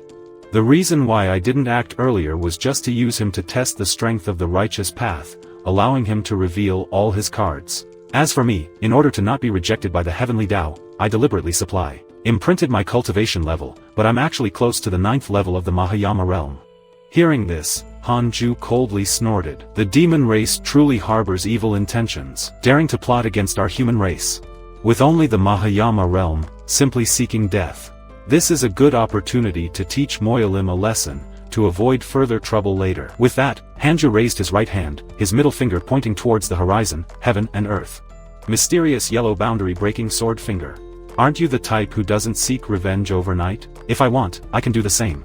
In an instant, a terrifying pressure surged, startling the Demon Master into an instinctive attempt to look back, only to feel a sword light shining on the back of his head. The Demon Master didn't have time to react, catching a glimpse of a sword energy heading towards him, followed by the sound of a divine chant coming from a crack in the space above his head. With a bang, the sword energy swept out, engulfing the Demon Master's form. The Demon Master was completely annihilated, both in body and spirit. And everyone gazed at the grandeur of that attack. Mountains were cut in half. And the man in the hat wondered if the Demon Master wasn't halfway through the Mayahana realm. The other said that, if he was eliminated like this with just a single strike, the attacker must be an immortal hidden in the mortal world. And were grateful that they were spared. The young man told the ancestor on the ground that, as he saw, the demon master was defeated. Then he asked the ancestor to give up his ideas, saying that in his opinion, they should find the family members who are scattered and return to the Mo family territory, where there is life and hope. The ancestor thought to himself that, if even the demon master was eliminated with just one strike, he would definitely be no match for the enemy. Then he stood up, and said that they will do as the young man suggested. The young man asked if they will no longer seek revenge, saying that their Mo family met with disaster due to the demon clan's plans, and that if they really want revenge, they should wait until they are strong enough to fight the enemy. But for now, they should look for their scattered family members. The girl thought that once the M family was safe, she could return to the pure Jade sect, but she couldn't do that now, because her family members need help. She looked back, and said that she will return there as soon as fate allows. At this moment, someone was cultivating. And Hanju was stunned in thought to know that it was the demon clan that caused the Mo family's disaster. He wondered what kind of power the demon clan possesses, because even though they wanted to overthrow the mortal world, the immortal world didn't intervene. Hanjo thought in her mind that if she were in charge of the immortal world, she would have sent someone to stop the demon clan. He wondered if something had happened in the immortal world, and decided to ask Zhang Guxin to see if he knew about all this. Zhang Guxin was a bit speechless, until he started shouting in Hanju's ear, asking why he hadn't ascended yet, since he was already at the 3rd level of the Mayahana realm. As an excuse, Hanju replied that he had many enemies in the upper world, so he didn't dare to ascend. Zhang Guxin said that it was no wonder Hanju came here to ask something. Hanju said that he was right, and with a more serious face, asked why the immortals weren't intervening, since the mortal world was being invaded by the demon clan. Zhang Guxin replied that the upper world was in turmoil, that's why they're leaving the mortal world aside. But he reassured Hanju, saying that the upper world will soon return to normal. Said that this is happening because the great demon saint appeared in the demon clan, refused to comply with the upper world's disciplinary measures and wreaked havoc in the heavens. The demon saint is backed by a powerful group, making it impossible for the upper world to suppress him in a short period of time. But given the inheritance of the upper world's heavenly court, he will soon be contained. They just need to be patient. Currently, the Divine Palace, the Heavenly Court, and the Buddhist sect are the 3 major factions in the upper world, standing on equal footing, followed by the second-tier factions such as the Dragon Race, the Phoenix Race, the Golden Crow Race, the Killen Race, and the Azure Race. Below them, there are some mysterious sects like the Dao sect, the Ancestral Immortal sect, and so on. As for the Demon Race, their era has long since ended. Even the Demon Palace is only a level 2 faction in the upper world. Astonished, Hanju asked if this means that humans can join the heavenly court after ascending. Zhang Guxin said that it was only in his dreams, because almost all the ascension platforms in the upper world connect thousands in the mortal world, and people with little talent join small sects. Only a small portion of people are lucky enough to join the major sects in the upper world. But with the talent that Hanju has, he can easily enter one of the 3 great sects in the upper world. Zhang Guxin looked at him and said, once he ascends and chooses a sect, it will be impossible to switch in the future. Hanju asked Zhang Guxin which sect he thinks he should enter, and he replied that since Hanju is a talented human, he should enter the Heavenly Court sect or the Divine Palace. Hanju asks if Zhang Guxin has heard of the profound truth of the Divine Palace's peerless war god, the Divine Emperor. Zhang Guxin asks how a mortal like Hanju knows about the existence of the Divine Emperor. Hanju, somewhat embarrassed, makes up an excuse as he thinks he can't tell that it was the system that told him about the Divine Emperor. He asks Zhang Guxin how the Divine Emperor's relationship with the Divine Palace is. Zhang Guxin says he's not sure, but it's probably not that good. Rumor has it that the Divine Emperor passed away due to internal conflicts within the Divine Palace. With that, Zhang Guxin tells Hanju to ascend as soon as possible, so enemies won't have any trouble with him. As he walks away, Zhang Guxin says that once Hanju ascends, he must not venture outside before he reaches the great unity of the immortal heaven. Hanju thanks him for the warning and says that she won't venture out there even if she reaches the great unity of the immortal heaven, even because its enemy is the red bird. Zhang Guxin suddenly appears and asks if he just said that his enemy is the vermilion bird. He says that if that's the case, he'd better give up on ascending, destroy his cultivation base, and jump into the cycle of reincarnation. This left Hanju shocked and speechless. Zhang Guxin explains that the vermilion bird is a divine beast of providence, that even the heavenly court, the divine palace, and the Buddhist sect flatter your race. So if the red bird causes any trouble because of someone, the three great forces will pretend they didn't see anything, no matter how talented the person is. Trembling, Hanju asks if there is no other path besides reincarnation. Zhang Guxin says it exists, but it is practically unfeasible. He explains that the Tao is vast, and all kinds of things exist. And that, according to what he knows, there is a stone spirit that can help, even if the cultivation level is low, the person will be able to remain in the immortal realm. Such spirits are not rare in the upper world, because immortals often rely on them to descend to the mortal world. However, immortals are forbidden from descending to the mortal world. And if they are caught, they will be punished according to the rules. Zhang Guxin says that if Hanju can find a spirit stone, he will be able to cultivate and become stronger than the vermilion bird before ascending. Zhang Guxin thinks that unfortunately, it is impossible to obtain such an item as the spirit stone if one does not have the fortune of heaven and earth. Hanzhou stares at Zhang Guxin, who asks if everything is alright. Hanzhou wonders if Zhang Guxin is talking about the heaven stone. While remembering Fang Liang, he says to himself that if the stone he has is the same one Zhang Guxin is talking about, then he can improve his cultivation at will, without worries. Zhang Guxin doesn't understand what he's thinking at all, and Hanju doesn't explain anything to but thanks him for the warnings and says she'll visit her senior again. Cut to the mountains at night, where three people are talking to someone through a crystal ball. One of them says that Kyumo was killed by a genie from the heavenly immortal mansion. That not only him, but everyone who worked for the demon race was severely injured. Even the demon emperor passed away. The person in the crystal ball asks why the three of them started serving the demons without informing him. The three are speechless, thinking that they only did this because the person didn't make any decisions for a long time, and the demon clan paid them very well. The stitched guy says that he doesn't plan on messing around anymore and that he wants to ascend as the demon lord. The girl warns him that even if he ascends, he won't be able to be reborn due to his cultivation level. The stitched one says that everyone knows that the higher one's cultivation before ascending, the greater the chance of one's cultivation increasing later. But it's a tragic end to remain in the mortal world. The person in the ball tells him not to be hasty, because in 50 years at the most, he'll descend to the mortal world. And once he destroys the heavenly immortal mansion, the stitched one will be able to ascend. And if they're willing to help him destroy the heavenly immortal mansion, he'll introduce them to a higher sect they can trust. He tells them to keep these three items safe, and the three of them kneel down and say in one voice that they'll do their best.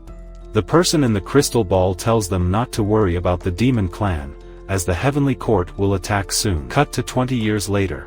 We see the Sword of Tao Comprehension, who was kicked out of the cave because Su Qi had returned, and it has been 20 years since then. She is sad because perhaps her master has abandoned her, but suddenly Hanju, her master, calls out to her, and she runs like lightning to Hanju.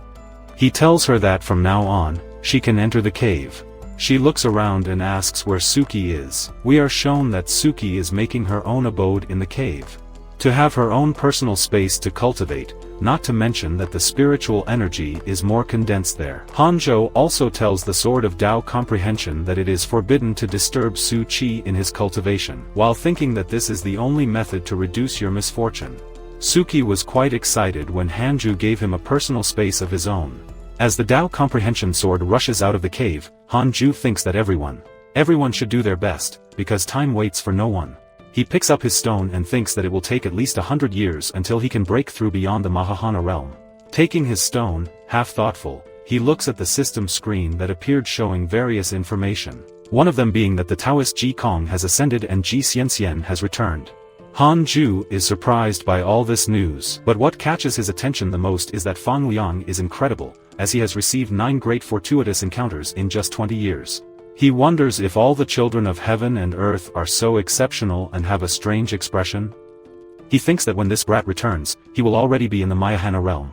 But then, he turns his thoughts to his fellow Taoist Guan, who has ascended to the Mayahana realm, and decides to hold a mock battle with him. Cut to a castle, and it is said that after the devilish righteous war, the heavenly immortal mansion chased after the devilish righteous like a hungry tiger stalks its prey. Nowadays, the demons are afraid to even show themselves, causing the present day to be peaceful. Thanks to the war, the devilish righteous realized that he is too weak in combat power, and many other sects began to promote their geniuses to attract more disciples. Among them, Ji Xianxian is the most famous genius, to the point that no one can match him in terms of fame. However, He thinks that he lost to the Demon Emperor before because he was careless. But now that he has reached the Mayahana kingdom, he is sure that he can defeat the Demon Emperor. He says that this is a fight to prove himself and be the greatest in the world, whispering some words like, "Let's see who will be the greatest in the world." But he is interrupted by Hanju, who asks him what he is whispering. Ji Xianxian gets scared and almost draws his sword, while thinking that he could not even feel Hanju's presence. And All Red says to himself that maybe the Demon Emperor's death was not a coincidence. Cut to some people fighting. Ji Xianxian asks the old man how his mystical power is. The old man says that he is enchanted by this power, saying that Ji Xianxian has become so powerful that if the elders of the sect attack him all at once, it would be difficult to stop him. He adds that Ji Xianxian has everything it takes to become the greatest in the world. And if he takes over the leadership of the heavenly immortal mansion, they will all live days of glory. We see Ji Xianxian's frightened face. All of this was just memories, and he is facing Hanju, ready to fight. Says that he learned a new mystical power that made him defeat all the elders of the heavenly immortal mansion, and that if he defeats Hanju now, he will become the greatest in the world. Hanju wonders if he evolved just for this, and tells himself that he has already seen his power in the simulation. That it is not that great, so he tells himself that he has to control his power because if he defeats Ji Xianxian here, it will be very troublesome. Meanwhile, Ji Xianxian thinks that because Hanju is so thoughtful, it means that he is with me. So you think you should make your confrontation with Hanju public? That way the news that he defeated Hanju will spread much faster. This is your perfect and foolproof plan. But Hanju cuts him off, asking if Ji Xianxian will come back to ask for another duel if he loses.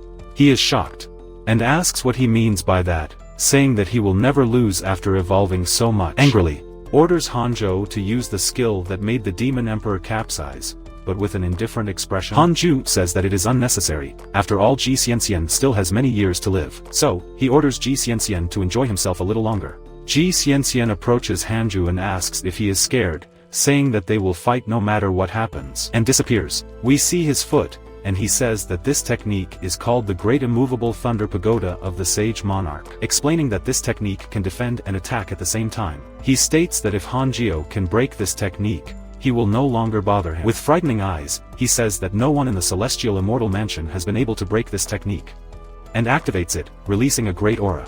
Hanju tells himself that this technique will not be able to withstand his attack, and raising one of his fingers, he wonders how much power he should put into his finger to break the technique, and, at the same time, not knock Ji Xianxian over. 30%, he decides, and uses 30% of the power in his finger. Excited, Ji Xianxian asks if this was the technique that Hanju used to defeat the Demon Emperor. While Hanju thinks that 30% won't be enough, he increases his power to 50%. The barrier starts to break, Ji Xianxian starts to get worried, and looking at Hanju, he asks why his spiritual energy keeps increasing. He tells himself that if he can't block this attack, he will definitely die. But he still has hope, and says that, as the genius of the heavenly immortal mansion, he cannot be defeated.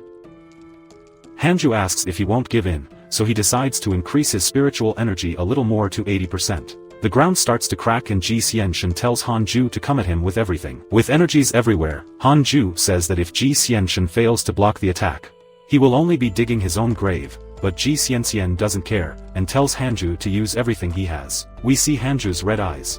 With just one finger, he activates Annihilation and increases his spiritual energy to 99%. But a hand suddenly stops Hanju's finger. It's Ji Xianxian himself, who with a somewhat effeminate face, says that he forgot to turn off the stove when he was boiling the soup, so he needs to go back quickly. Somewhat startled, Hanju says that doing that is dangerous and advises him to go back as soon as possible. With that, Ji Xianxian runs away, and the battle ends in the most unexpected way possible. But after a while, someone appears greeting Hanju. It's Daoist Dooku, who says that he came here to say goodbye, because he's going to ascend. Then, he asks Hanju to let him see Suki one last time before ascending. With an indifferent expression, Hanju denies and tells him to just ascend, but Dooku insists and says he just wants to see him one last time. Hanju tries to stop him, thinking he's only doing this for Dooku's own good, but after so much insistence, we see Suki astonished.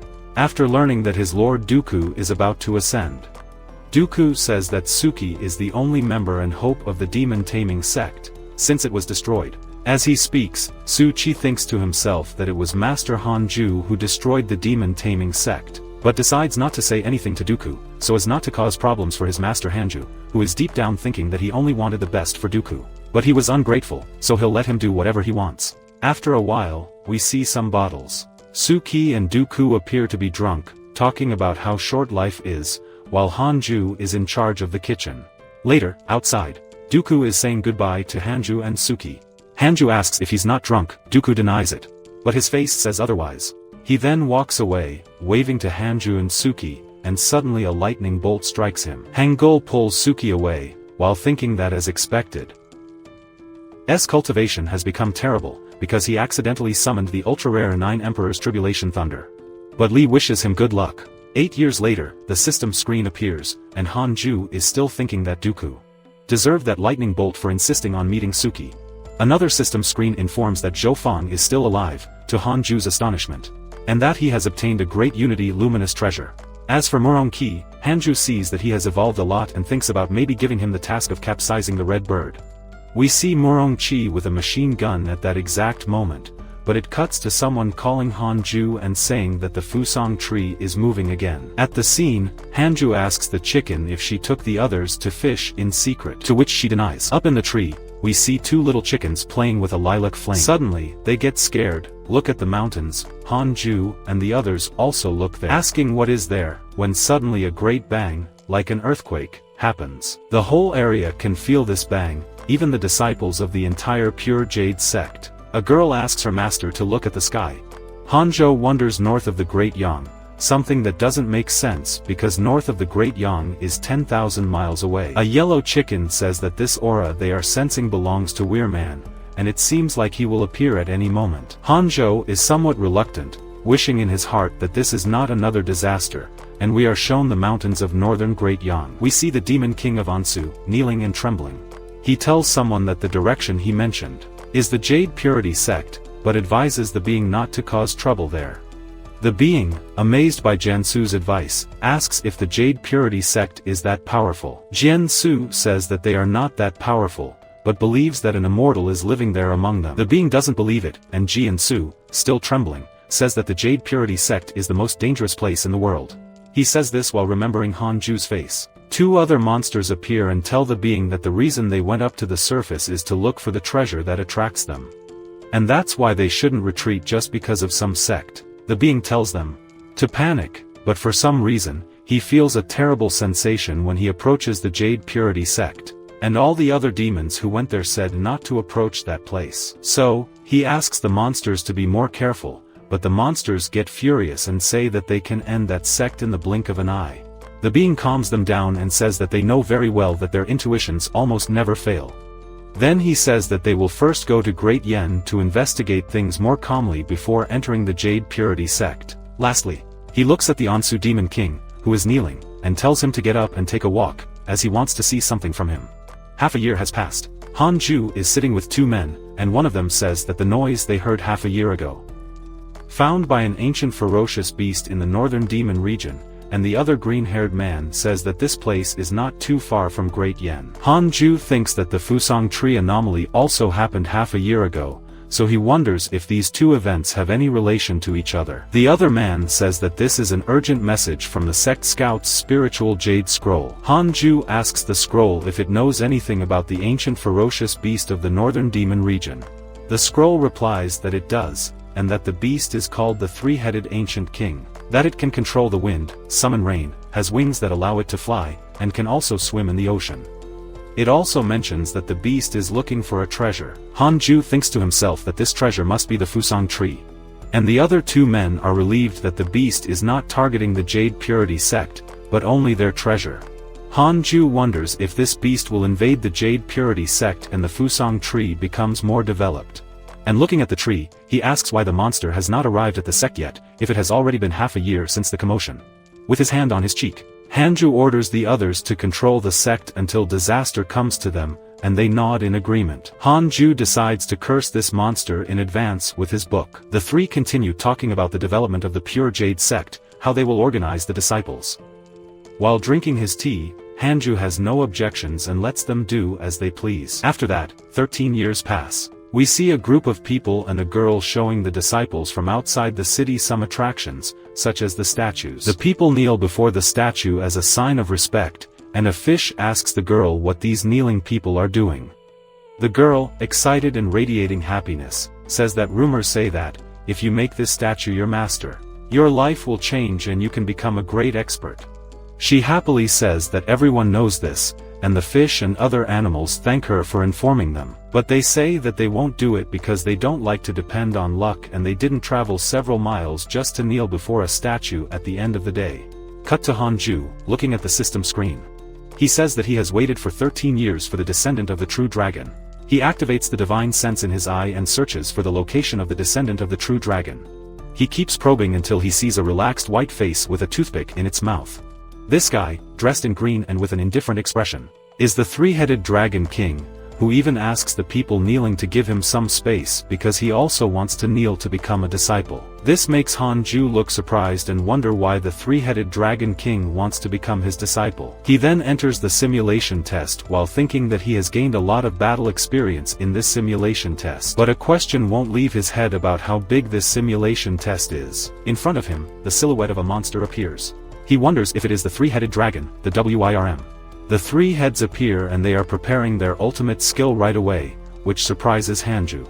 They launch a large attack on him, opening a path where the attack passes and leaving a trail of destruction. We see Hanjo's shadow, and he thinks that this attack has a large range, capable of easily ending the pure Jade sect, so he can't let this monster attack first. He decides to use this chance to see how far the three-headed dragon WIRM's power can go, just dodging all of its blows. In the end, the monster doesn't manage to hit Hanju even once. And after adapting, Hanju is surprised and wonders if this monster isn't too weak. He deactivates the testing ground, while saying that it's a waste if the attacks take too long to charge. He leaves the cave to check that the Fusan tree is no longer swaying. It had been swaying for 13 whole years. And somewhat irritated, Hanju asks if the Fusan tree only stopped swaying because the three-headed dragon WIRM arrived. Hanju thinks that, based on the three-headed dragon's behavior so far, it seems that it doesn't have any bad intentions. With his hand on his chin, he says that if he starts causing trouble, he can just defeat him easily. Then, he sends Zengen to fetch the disciple from the outside city to him, and also bring the golden crows. This scares Zengen, who says that if he brings the golden crows, he might not be able to return alive. Someone comes out of the tree asking to bring the golden crows in Chang'un's place, since he is scared. Chang'un says that he can bring them, as long as Hanju doesn't have any objections, while he doesn't want to take any more disciples because all of his disciples end up respecting Hanju more than him. He thinks that, if one day Ranju tells his disciples to capsize, they will definitely do it. Hanju agrees that Chang'un should be accompanied to bring the golden crows, and the two run off like lightning. Cut to the three-headed dragon kneeling before the statue. He thinks he just felt a chill, as if he had been through a near-death situation. One of his lackeys says that he is just getting scared by himself, since he has nothing to fear in that small sect. The other says that he can smell the treasure and says that it is at the top of the mountain. The Dragon King tells them not to rush, because they have a feeling that this place is not normal. We see someone's foot in front of the people who are kneeling. Everyone is shocked because it is Hanju's disciples who have arrived. The girl from before approaches crawling, asking to become a disciple of one of them or even Master Hanju. But the two look at the girl and say that they will only take a disciple from outside the city. Much to the girl's dismay, they look at the crowd and remember one detail. They don't know what this disciple looks like. So they keep looking at each other nervously with those ugly faces. But the two chickens say they have a solution for this. They point to the three-headed dragon, and say that he is the most delicious person there, so it must be him. The other two ask if the chickens are sure it is him, and the shrunken three-headed dragon wonders what aura he is sensing. That makes him feel so terrified. Chang'un approaches him, asking if he is the disciple who came from outside the city. The three-headed dragon, trembling, asks if he can know which of the two is the god-killing elder. The statue, and they, somewhat uninterested, say that this is their master, in this case Hanju. They come even closer, telling him not to rush, because their master only told them to come and get him, and that already means that the master already thinks very highly of him. Cut to a glass of water. The girl, holding the jar, says that she heard that Hanju is going to take a new disciple, but Hanju tells her not to believe everything she hears. Because there will only be a short interview with the three-headed dragon and nothing more, because his cultivation is already quite good. The girl, in awe, asks if he's really that strong. With a mocking face, Ju says he's strong, but I can knock him down with just one blow. Cut to the other two carrying the three-headed dragon. One of them starts talking about how it's not easy to become a disciple of Hanzhou, winks and says he was only accepted after doing a lot of things. And one of them was defeating the Jiangsu Demon King. This reminds the three-headed dragon of trembling Jiangsu. While advising them not to mess with the pure jade sect, and he notices something and looks up. He sees the Fuzong tree and realizes that this is the thing he's been looking for so long. His other two henchmen encourage him to eat the tree right away, but he asks them to wait a little longer, while thinking that the near-death sensation he felt before has returned. On the other side, Anju says that for him to resist the temptation of taking the treasure, he must make himself look honest and snaps his fingers. A light appears around the three-headed dragon, and when the other two look back, he has already disappeared. We see his pale face. Hangul is also staring at him with a smile on his face, and the first thing the three-headed dragon thought is that Hanju is very handsome. He almost switched sides to have a chance with Hanju. He wonders how he was able to teleport him from such a great distance, but soon kneels, and says that he received a request to come there, and asks if the god-slaying elder is there. Hanzhou speaks, three-headed dragon, WIRM, of the 6th level of the Mayahana realm, you have two choices. At this point, the three-headed dragon apothecary can't even get through the Wi-Fi, because he realized that Hanju knows who he is. And as if that wasn't enough, he also knows what his cultivation level is. Hanju continues and says that he can either become the guardian of the mountain and cultivate diligently under the Fusang tree and become an immortal, or kick the bucket here. Hanzhou thinks that now that the Fusang tree has been exposed, he can't let this news spread. Meanwhile, the three-headed dragon tells himself that he hid his spiritual power and the true extent of his cultivation, and hid his true body. He wonders how Ranzhou realized who he really is, and if Hanzhou is the much-talked-about god-killer, one of his henchmen. Beating that Hanju is down, so they can attack, but the dragon tells them not to attack because they can't measure his power. He looks at the book behind Hanju and thinks that if he attacks, his head will fly off without him noticing. So, he gives up and asks who the hell Hanju is. Hanju says that his body transcends the 5 elements and his soul remains untouchable after reincarnation, and says that he can call it the 6 paths of reincarnation. Once again, the three-headed dragon's apothecary closes. And Hanzhou shows his finger to the dragon to see that he is not joking. A light begins to come out of Hanzhou's body, while the three-headed dragon begins to scream for him to stop. He is so scared that we can't even see his face, and begins to say that from today on he will live and die on the mountain and do his job as a guardian well. With that, Hanju grabs his head and says that he won't suffer by following him, and with that tells him that he can leave now. On the other side of the cave, we see the other two running to tell Hanju that the disciple from the other city has disappeared. But he appears right in front of them, and they get scared and start asking him a lot of questions. But the three-headed dragon, kind of pissed off, tells them to shut up. The two get pissed off with this attitude of the three-headed dragon, and the dog shows off his muscles asking to teach the dragon a lesson. The other one is still pretty pissed off, but the dragon doesn't give a damn, and tells them to get out of there if they don't want to capsize. This makes the dog pissed off. Take your food. With his body full of muscles, he goes towards the three-headed dragon as if he were the older brother who was going to defend his younger brothers. In the next image, we see him lying down covered in red paint and asking why his colleagues didn't tell him that his opponent was at the 6th level of the Mahayana realm. And with that, the dragon announces that he will be the guardian of the mountain, and Tiandong, shaking all over, can't believe it. And the three-headed dragon asks if he's still going to bother him. Well, Tiandong's reaction says it all, and we only see him already flying in the air. And of course he's not flying. It was the three-headed dragon's blow that was too strong. Cut to the system screen, showing 2 options for Hanzhou. He chooses the second option, which is to cultivate and break through to the Mahayana realm as quickly as possible and obtain a Tao Spirit Stone. He will use this Tao Spirit Stone to increase the strength of the Book of Misfortune. Begins the fusion of the two, the stone and the Book of Misfortune.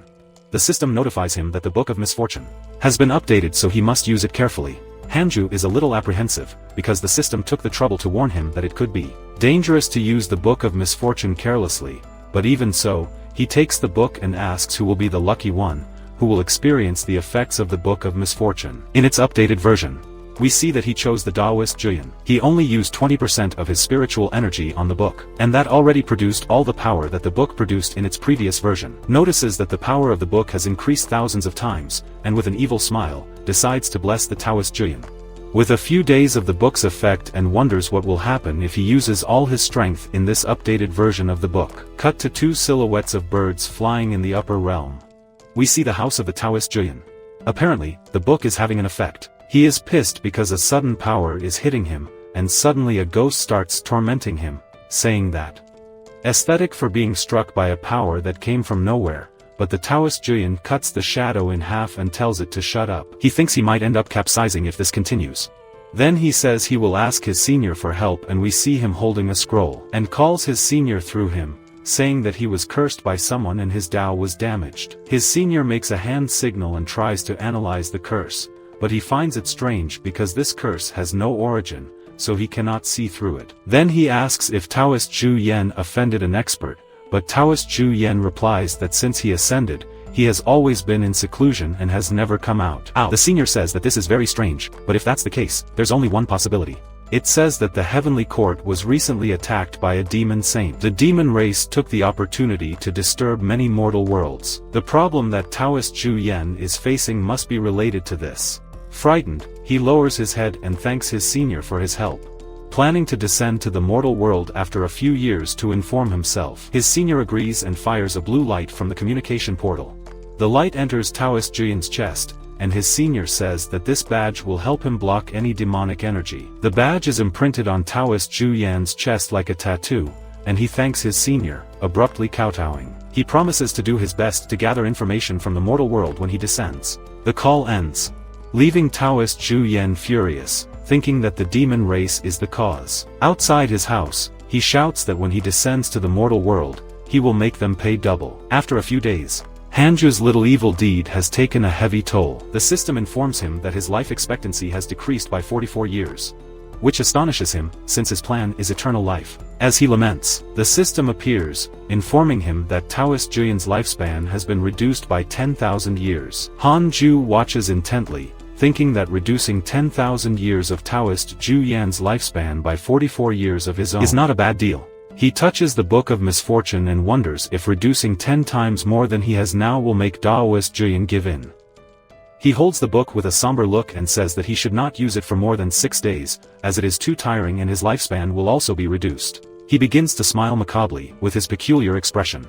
Cut to someone at the entrance of the Pure Jade sect. It is Fang Liang, who says that he has finally returned after so many years. We see some mountains and plants that seem lifeless, but when a certain person passes by them, come back to life, even stronger than before. Fang Liang is eager to meet her master and find out how he has been. We see a hook in the river. It is the hook of the chicken who looks upset.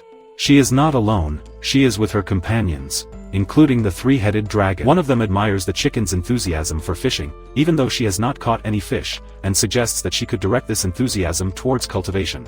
The dog comments that even he, a beast of providence, has only managed to catch one fish. The chicken says that it is better than nothing, and asks if she can catch one, as she has never caught such a big fish.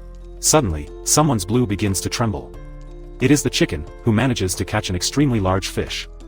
Everyone, except the three-headed dragon. They are amazed and sense that someone is approaching. It is Fang Liang, who greets them all. The three-headed dragon notices that Fang Liang has a lot of abundance around him, despite being so young, and thinks that all of Hanju's disciples are geniuses except Yang Tiandong. In the cave, the system informs Hanzhou that the three-headed dragon has developed a 2-star favorability towards him. Hanzhou notices Fang Liang's aura and notices that she has returned. Cut to nighttime, with 2 meats being roasted on the fire. Hanzhou's disciples celebrate Fang Liang's arrival.